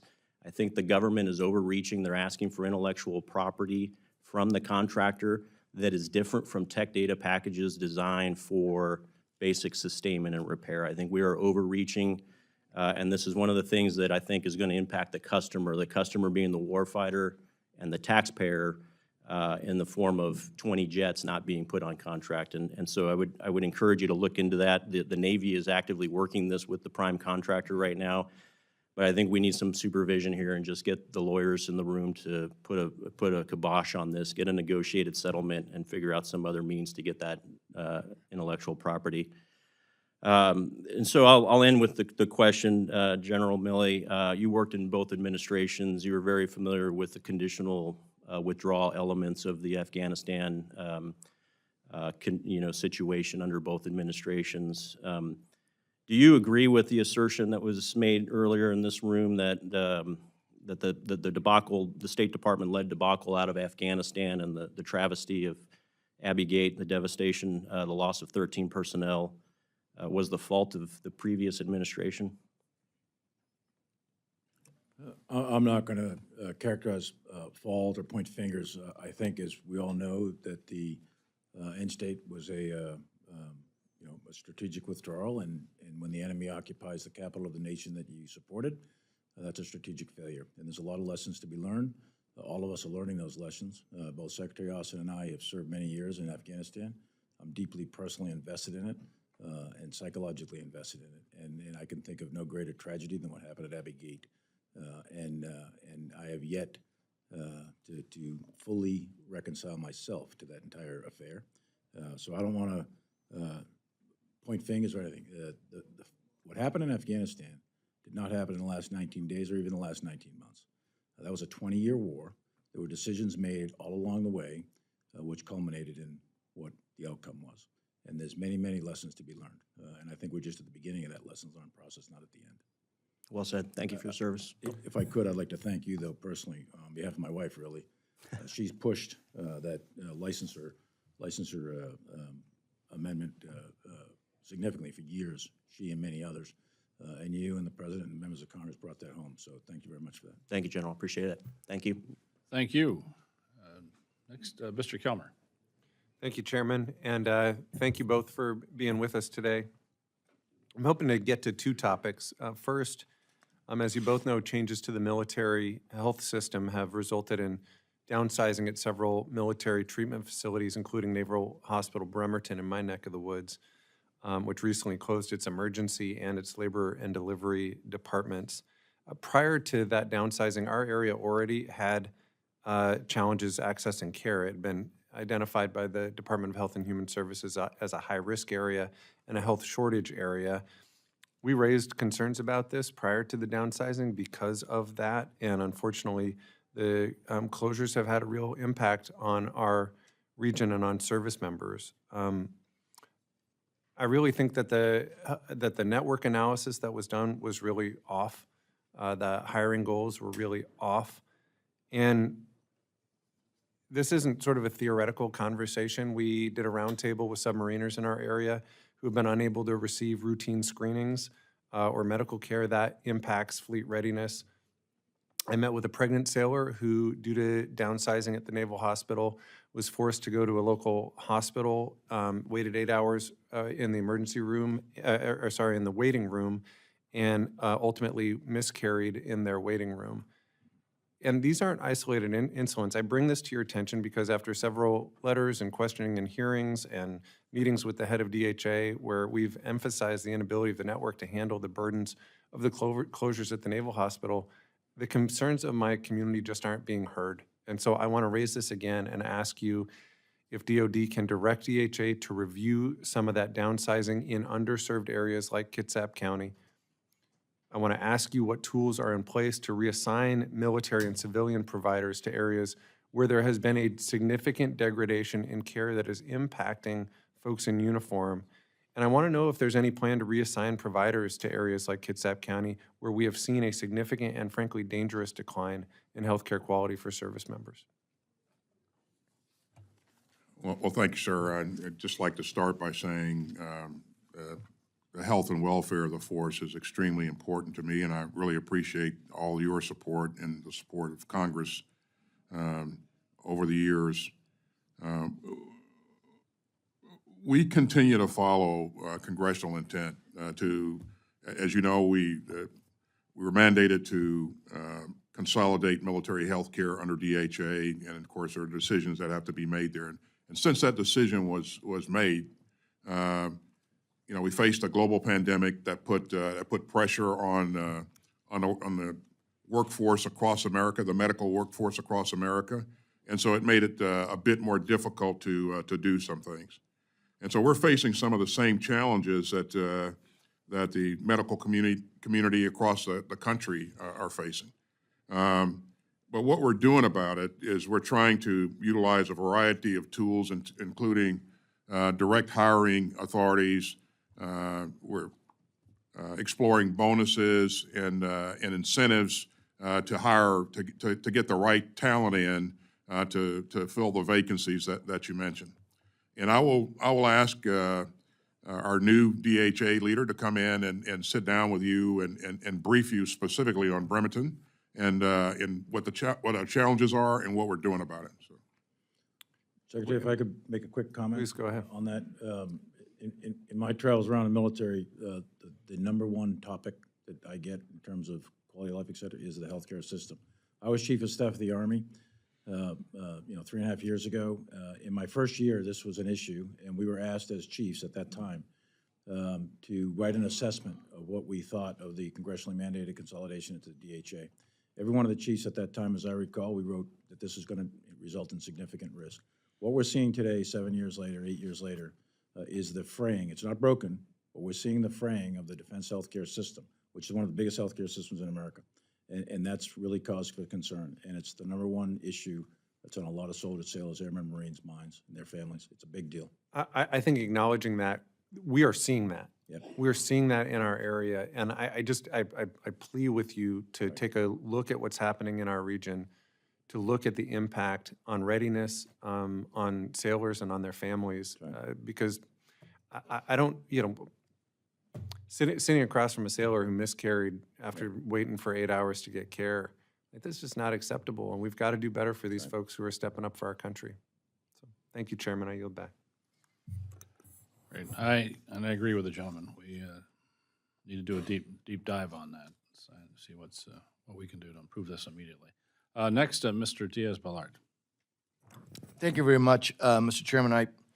Before my question, Mr. Secretary, you mentioned Southcom a little while ago, and one of the things that is crucial to them is the security cooperation agreement, something that I've been very supportive of. There's $200 million there, and I just want to make sure that it's on your radar, because it's $200 million for Southcom and AFRICOM, and I just want to make sure that in a region that is, not many good things are happening in this region right now, in this hemisphere, that Southcom has the resources it needs. And as you well know, Southcom not only does, kind of like the regular mission, but they also literally are saving American lives through their interdiction program. So I just wanted to flag that for you, and if you could take a look at it to make sure that it doesn't fall through the cracks and that Southcom is not kind of ignored there. I would appreciate that. Chairman Milley, as you know, there's been a lot of conversation about this potential legislation to auction off the lower 3 gigahertz spectrum band, which obviously the DoD uses for, important missions. And Secretary Austin and the Commerce Secretary sent a letter endorsing this agreement, while the Director of Joint Staff signed a formal non-concur memo. So, Mr. Chairman, what, in your view, what is your view about potentially vacating this spectrum, and what risks potentially could it pose to national security, if any? Hey, sir, I just want to make sure that where we are with this is understood. I convey where we are in terms of what we've done. First of all, I support sharing the spectrum, pieces of the spectrum where appropriate. I do not support putting our national security at risk. And to your point, there are platforms and capabilities that we use and we need that employ pieces of that spectrum. And so what we're doing now is that we're conducting a study to make sure that we account for everything. And once that study is done, then we'll make a recommendation to the president. But just to be clear, I have not agreed to auction off that piece of the spectrum that we need to effectively protect the homeland or conduct our operations altogether. And I don't know if, Mr. Chairman, you want to Yeah, address so- the potential risk, if there is any? But, yeah, there is risk. First of all, I'm waiting of the memorandums that you mentioned. I concur that we need to wait until there's a study complete, which is due in September. And therefore, you make a fully informed decision. Making a decision right this second is probably not a good idea. And I concur that it needs to be shared. Sure, no problem in sharing. The issue is how to do that. And we need to do that in a way that doesn't jeopardize national security. And what we can't do is vacate the spectrum. Sharing it, fair enough, if we can figure out a way to do that correctly without placing national security at risk. If we were to vacate it, if we were to give up that piece of the spectrum, it would have a significant, huge impact on our ability to protect North America, our ability to protect the Pacific or Europe or anywhere else.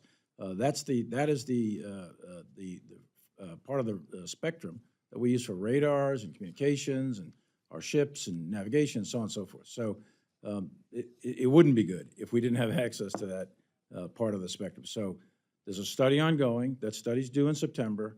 I would caution everybody, just wait until the study's done and then move out. Second point is, when that study's complete, I or whomever is the chairman at the time are required to render, or our recommendation was to the secretary, and he agrees with it, is that the secretary and I make an independent recommendation in writing to the president so he can make an informed decision. And I think that's the proper way to head. Good. No, I appreciate that. And I don't have a lot of time, so I don't know if I'm going to get an answer on this. But you know, obviously, I think it's important to defeat Putin in the Ukraine. But as the chairman said, you know, the days of blank checks are over. And so I think one of the things that would be helpful is if we knew what the strategic end state is in Ukraine. And if you know, not a lot of time, but it would be helpful.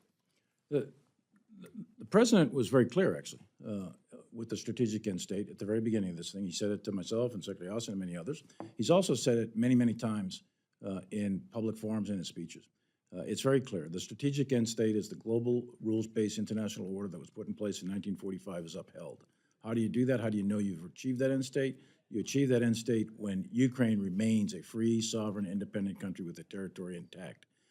And then you know the rules base was upheld. If that rules base order, which is in its 80th year, if that goes out the window, then be very careful. We'll be doubling our defense budgets at that point because that will introduce not an era of great power competition, that'll begin an era of great power conflict. And that'll be extraordinarily dangerous for the whole world.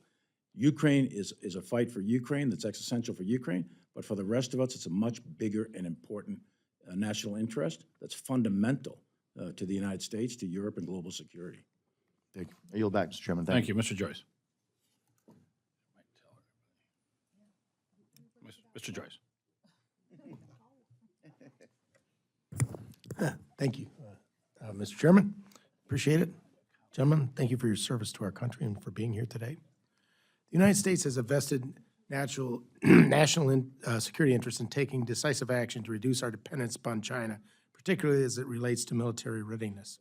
I have concerns that our military is dangerously reliant upon China when it comes to procuring raw materials like plastic and rubber that our defense industrial base needs to produce defense articles.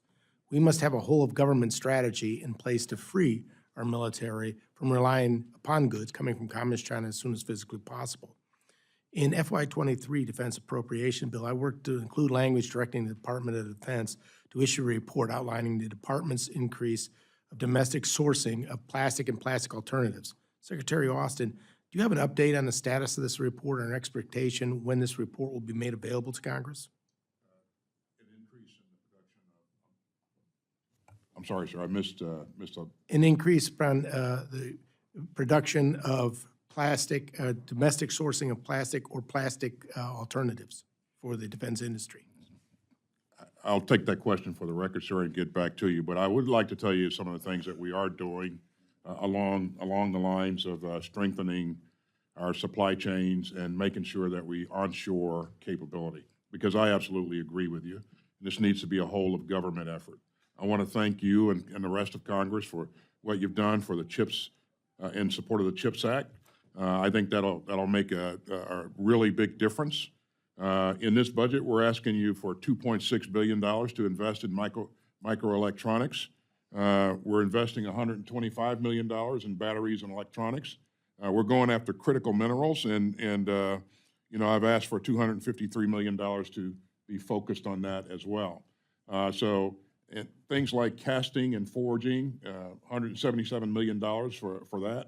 So I absolutely agree with you, sir, that we have to do a lot to make sure that we can, we have independence. We can trust our supply chains, and so we're going to continue to work with the industry to do that. Thank you very much, Secretary. I was pleased to read that the Biden administration is working to expedite the delivery of 31 Abrams tanks to our allies in Ukraine, the arrival of which will undoubtedly provide the Ukrainians with a technological advantage over their Russian counterparts. I was disappointed, however, to find the president's budget including funding for 34 Abrams tanks, just 3 more than we're sending to the Ukrainians. This reduction in funding is a concerning departure from previous years in which Congress has indicated continued support funding for a full battalion of tanks. This is for either of you gentlemen. You know, if considering a commitment we've made to Ukraine in regards to transfer of the Abrams tanks, can you offer insight to explain the justification behind this reduction in funding? We're actually funding a Ukrainian battalion of tanks, which reflects the number that you've seen, sir. We've heard at length about the need to bolster the military-industrial supply base. Could a reduction in funding for the tanks program not make it more difficult to make sure we have the supply base to effectively scale up production for this and future needs? So what we'll do for these tanks that we're providing to Ukraine, if that's the question, is that we're taking tanks out of our stock, Right. and rebuilding those tanks so that they are exportable, and so that actually will come out of drawdown versus new purchase. But I understand and appreciate that, but are we not securing new tanks in the process from the supply chain here in America? Because it was a reduction from the amount that were authorized. There are, it's just not at the rates. I'll have to go back and check with General McConnell and the Army staff, but the tank plant at Lima, Ohio is continuing its operations. It's not being shut down, and if you have information it's being shut down, that would be new news to me. The tank production line is going to be kept open. It's necessary to keep it open. It's a unique thing. It's not, tanks aren't produced in the commercial world, so we've got to keep that line open because tanks, although there's going to be a future operating environment, you're going to have introduction of robotics, you're going to have all kinds of other things in the future with artificial intelligence and so on and so forth. But tanks have value, and they have value today, and you're seeing it play out in Ukraine, and they're going to have value for many, many years to come. So I don't know of any intent to shut down that Lima, Ohio tank production line. Well, I didn't mean to bring it up as a Buckeye thing, but the fact that we're actually slowing it down, as you know, sir. Yeah, slowing down. The problem with that is that you have the pieces and parts, the mom and pop people who produce on that supply line, and if they're slowing down or being shut down because we're not doing that, that slows down our ability to ramp up, God forbid the need be. Sure. Thank you for your answers. I look forward to getting a copy of that report soon, Secretary, and I yield back. Thank you, gentlemen. Mr. Aguilar. Thank you, Mr. Chairman. General Milley, I wanted to start where some of my colleagues have in thanking you for your service, but specifically for your testimony and honesty when you sat with the January 6th committee. Your commitment to the truth, your honesty and availability is only matched by your commitment to protecting our democracy and protecting this country. So I just wanted to thank you for that. I wanted to also echo the concerns that Ranking Member DeLauro and Representative Ruppersberger said about some of the cuts in defense spending and how they would negatively impact our national security. General, how could a reduction in military funding impact the joint force and our ability to provide credible deterrence, specifically to PRC activities in the Indo-Pacific? It would impact several different ways. If you think of the domains of space, cyber, land, sea, and air, and undersea, right now we've got, roughly speaking, about 120,000 troops west of the international date line of all branches of service. And we have at sea at a moment in time, probably 20, 30 surface combatant ships. We've got subsurface ships, submarines out there as well. You've got Marines conducting exercise in Okinawa and beyond. You've got Army forces with their long-range task forces. You've got the Marine Littoral regiments. All that training is conducted. There was 24,000 live fires conducted last year by just the Army and the Marine Corps, not just in the Pacific, but worldwide. So that level of training would be reduced.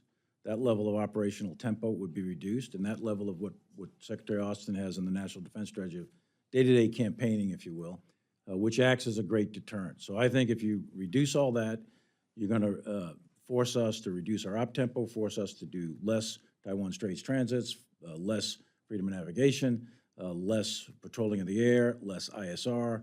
Everything will be less, which will increase risk, increase danger, and send the wrong message. And the probable result will be an acceleration of what could be some sort of aggressive moves in the future by China or other countries.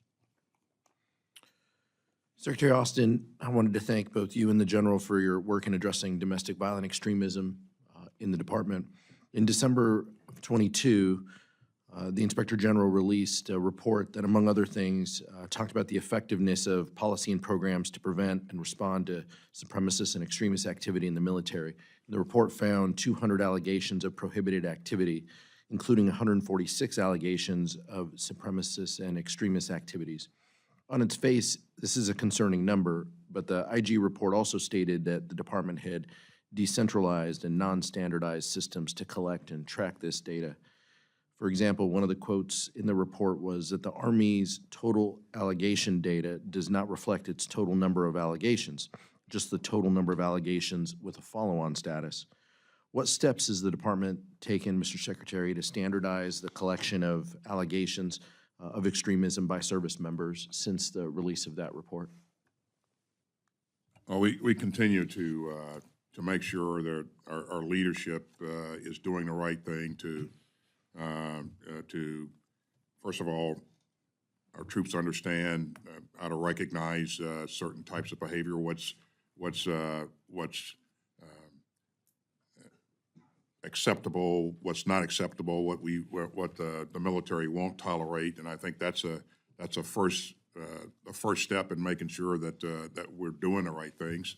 But we are emphasizing that we do have the right means in place, the right methods in place to accurately reflect or collect, reports that are being rendered.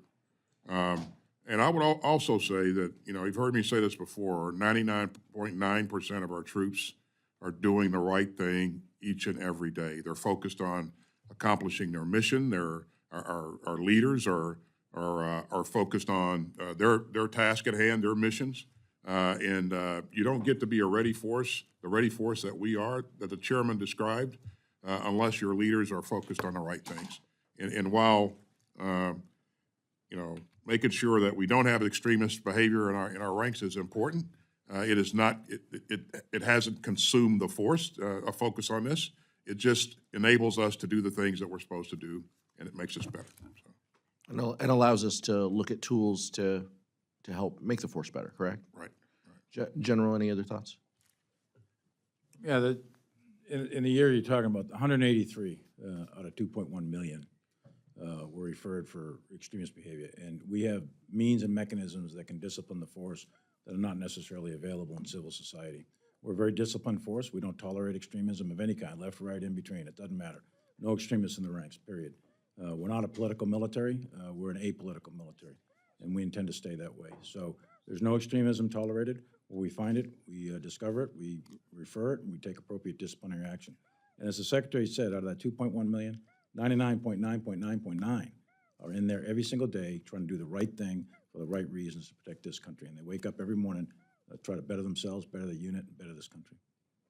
I completely agree with that, but the report also mentioned 183, which is the accurate number, but there might be more that just had not had the follow-on status. There may be, but I would say it's relatively small numbers. I've been doing this for a long time. When I was a lieutenant and captain, we had extremists then too.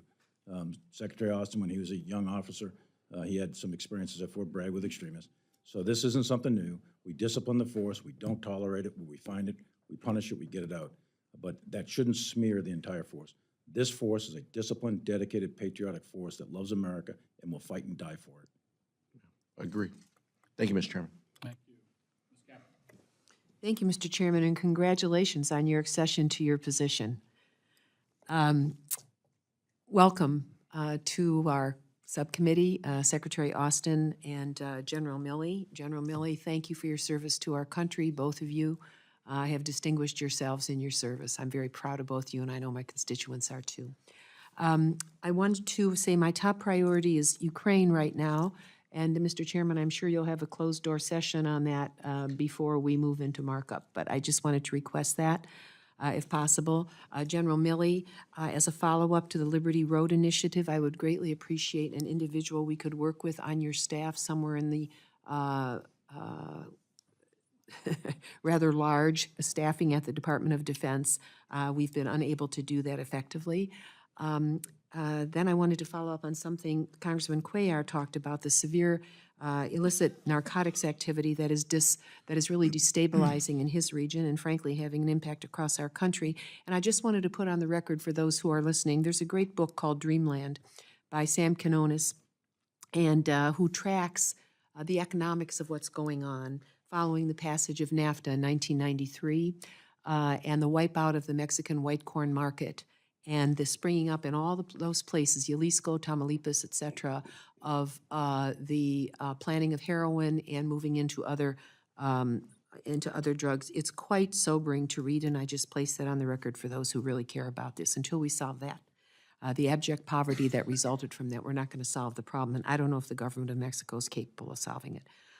Secretary Austin, I wanted to ask if you might help us set up a meeting with the folks who are handling the ramp-up of additional work and defense industrial base activities in your department. I come from Manufacturing America. We helped save the M1, the Abrams tank plant. We were told, oh, we'll never have another land war. What do we need that for? We had to save the tank capability of this country. We had to save the strategic petroleum reserve of this country because there were people who were willing to wipe it out. Those of us who come from Manufacturing America understand what it takes. I would be very grateful so we could learn more about the funding, the staffing, and the current authorities if they need to be expanded.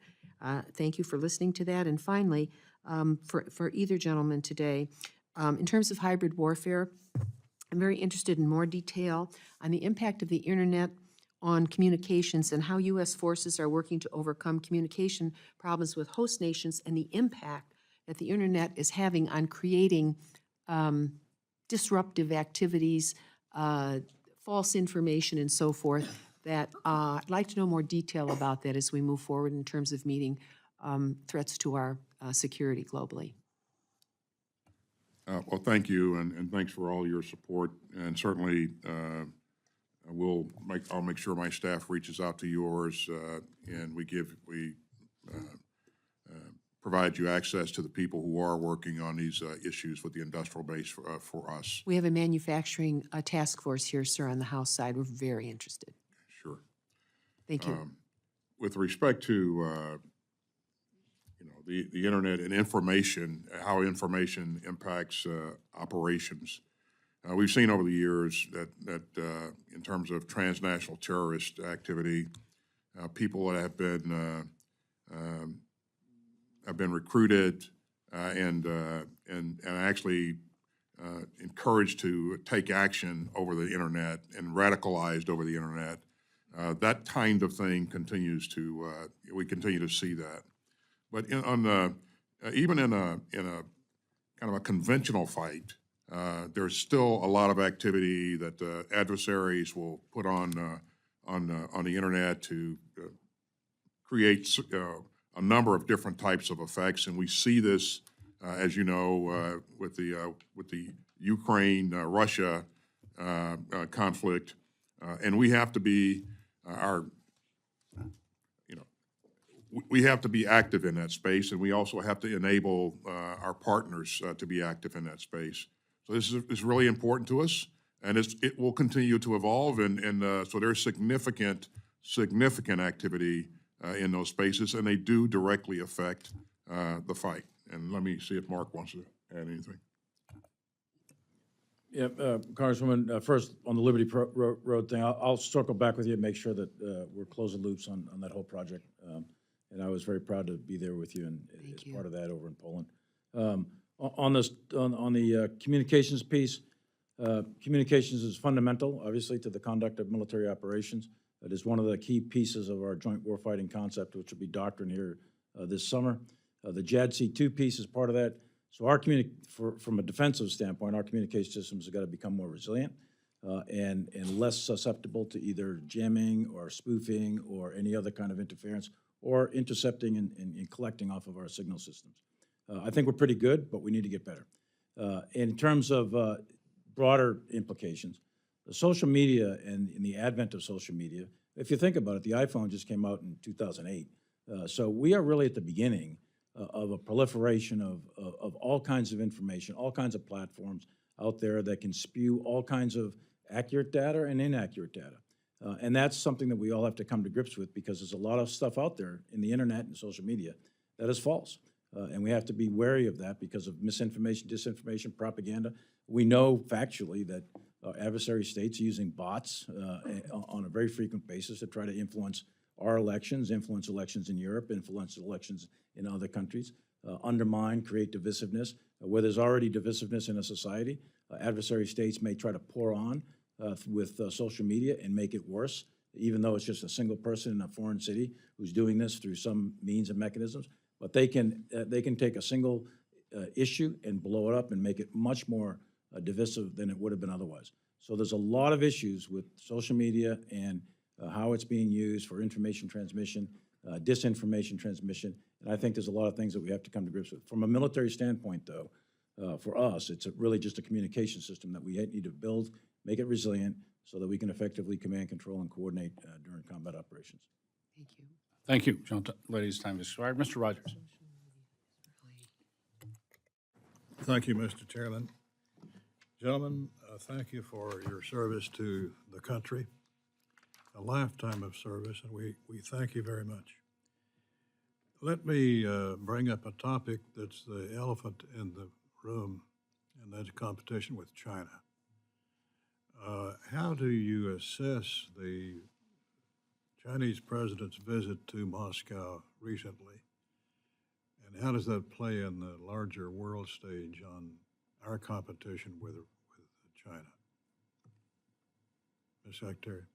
I'll begin, sir, and then certainly offer the chairman, with your permission, a chance to comment.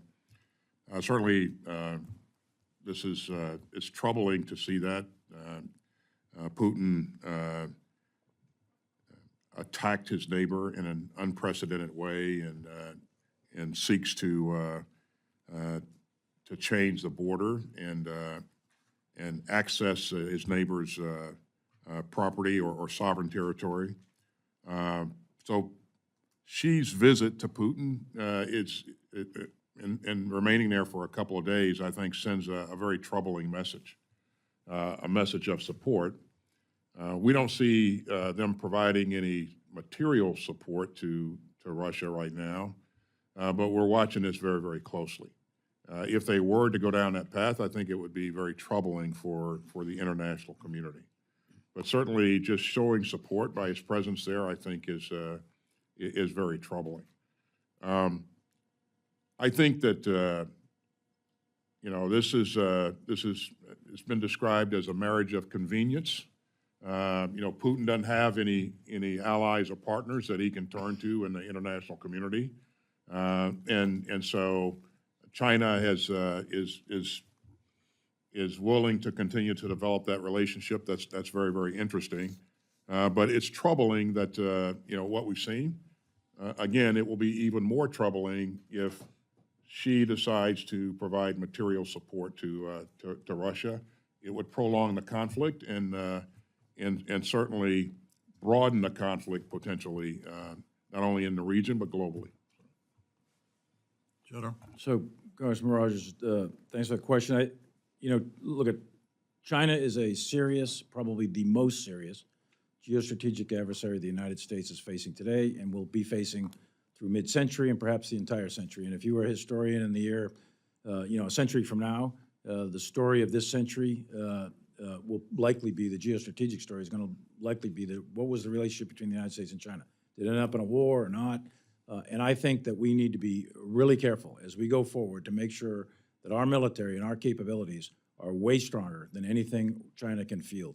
That's fundamental to deterrence. We don't want a great power war with China. We want to prevent that, and the way to prevent it is a strong, powerful military, a demonstrated will to use it if necessary, and that they clearly and unambiguously understand it. What we see in China, what we see in terms of a nation state over the last 40-plus years, since Deng Xiaoping introduced his reforms in 1979, is an enormous growth in wealth, the greatest growth in wealth of any country, to include all the United States back in the 1800s. This is an enormous growth in wealth, an enormous shift in power globally. And in the wake of that wealth is coming this military. Their military has advanced from a peasant-based infantry army in 1979 to a world-class military that is a near peer to the United States. They are not better than we are. They have a long way to go for that, but they are closing the gap very, very quickly.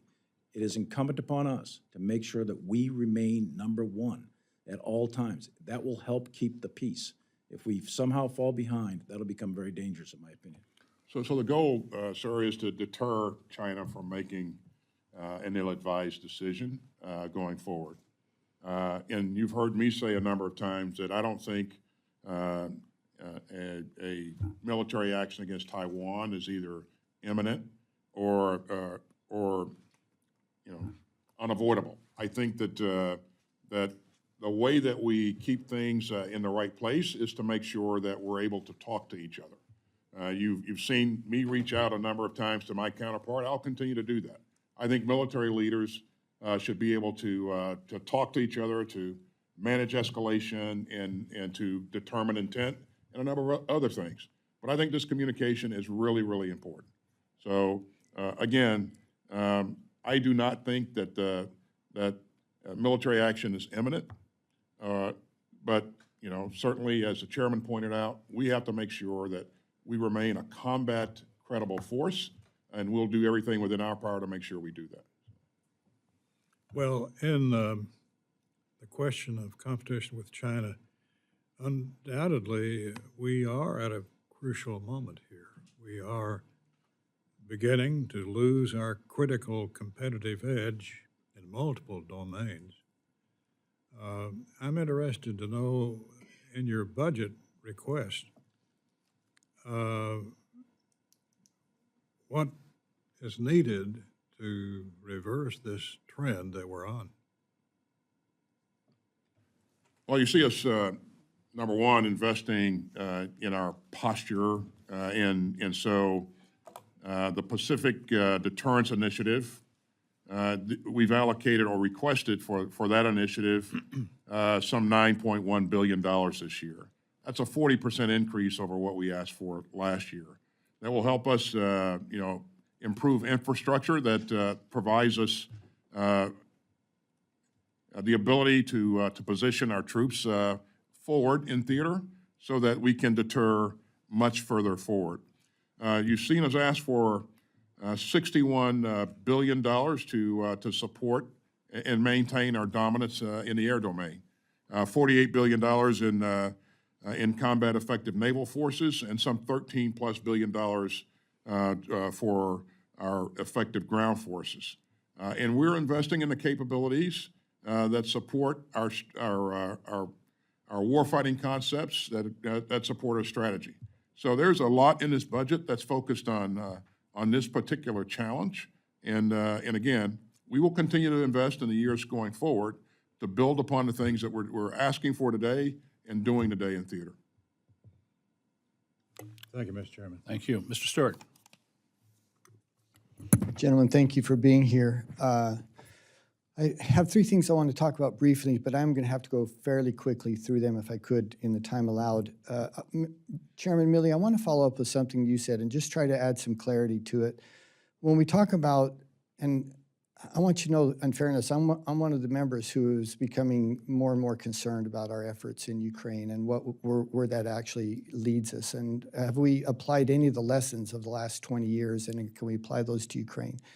And so when you talk about our goals there, our international, I'm paraphrasing, international rule of law preserved, Ukraine a free and independent nation with its territory preserved, does that include Crimea? Yeah, what the president has said and the guidance he's given out is, and publicly as well as Secretary Blinken, Mr. Sullivan, others, is that is for a decision for Ukraine to decide. Our task is to help Ukraine defend itself. The United States is not at war with Russia, even though Russia tries to portray that. We are helping a country defend itself, defend its territorial integrity and its people.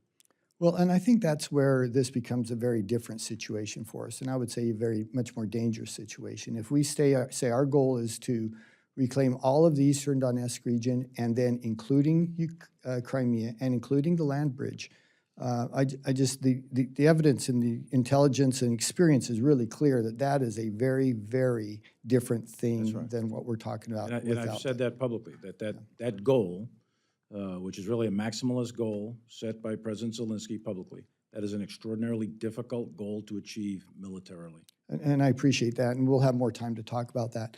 You know, the interesting thing about these hearings is we often come with kind of esoteric issues, things that are kind of personal to our district maybe, or to our state. And this is a little bit like that, but not really. It's actually very broad and strategic. And I think also in meeting our conversations with your staff, it appears that both of you are supportive of this, and that's the Office of Strategic Capital, the $115 million that was allocated. And I have talked with dozens and dozens, and I know you have too, dozens of small companies, but you know, some other larger ones as well, who want to work with the Department of Defense, but they just can't get through the contracting process. Mr. Undersecretary, you have the worst job in the world as a comptroller and the person who's got I think God looks at the acquisition process and says, it's too hard, I can't do it. It's a very difficult thing, but this Office of Strategic Capital, I believe, would bring billions of dollars of market money, private money, to the Department of Defense in a way that just we can't do now because it's so difficult and they get so frustrated. And either of you would like to respond to that, I'd appreciate it if you have views on that. But if not, we'd like to continue to work with the office as we try to make this actual reality. This is really important to us, and thanks for your support. I want to thank the chairman for his support as well. We've had a couple of conversations on this initiative. I want to applaud Heidi Shu's efforts in this area. She and I and a couple of others sat down, many months ago and really focused on the problem of trying to get small companies into this, into the business here. And how do we break down barriers, and how do we make it, how do we incentivize investment? And so that's what this is about. We really are interested in making sure that it begins to move in the right direction. We partnered with the Small Business Bureau, and so again, we're optimistic about it, and thanks for your support. Well, and Secretary, thank you, because I think it could really make a difference. And some of the technology they would make available to our warfighters would make a difference to them. They've got things that we need. We need to find a way to get us access to it. And the last comment, if I could, very quickly. I come from a family of military. I'm three generations now, all of my brothers, my father, et cetera. And one of the reasons that I joined the military is because my dad did. And if he had ever indicated to me, I don't know if you'd like it, or I'm not sure it's a good thing anymore, I would never have done it. And there's a culture here that I think we've I don't want to say broken, but we've strained it. And Chairman Milley, I think you've seen it in the Army in the sense of our recruitment goals. I mean, 15,000 soldiers short, 25% short of our goal. And we can talk about salaries and compensation, and that's part of it. But you both know that that's not the primary reason someone joins the military. They do because of that culture and that wanting to serve. And we've broken that somehow between fathers and sons. And I just wondered, my time is up, and maybe we can talk about it again. But what has changed culturally to make it so we're not meeting our recruiting goals? And how do we address that? Thanks for the question. The Well, first, the services are meeting the recruiting goals with the exception of the Army. The Army ran into some real headwinds there, and they're trying to dig their way out of that. Secondly, we are at a 50-year high, actually, since the all-volunteer military began right after Vietnam. 50-year high on retention. So that should tell us something. What that tells us is that those that are in uniform are very satisfied with what they're doing on a day-to-day basis, and they feel fulfilled that they're serving a cause better than themselves, they're bettering their own lives, et cetera. So those are on the plus side. For the recruiting piece, though, we are in a difficult recruiting period. There's no question about it. I think for sure COVID plays a role in that. We know that only in terms of the demographics of our society, only about 23% of America's youth between 17 and 25 even qualify to get into the military, and of them, only 9% show a propensity to serve.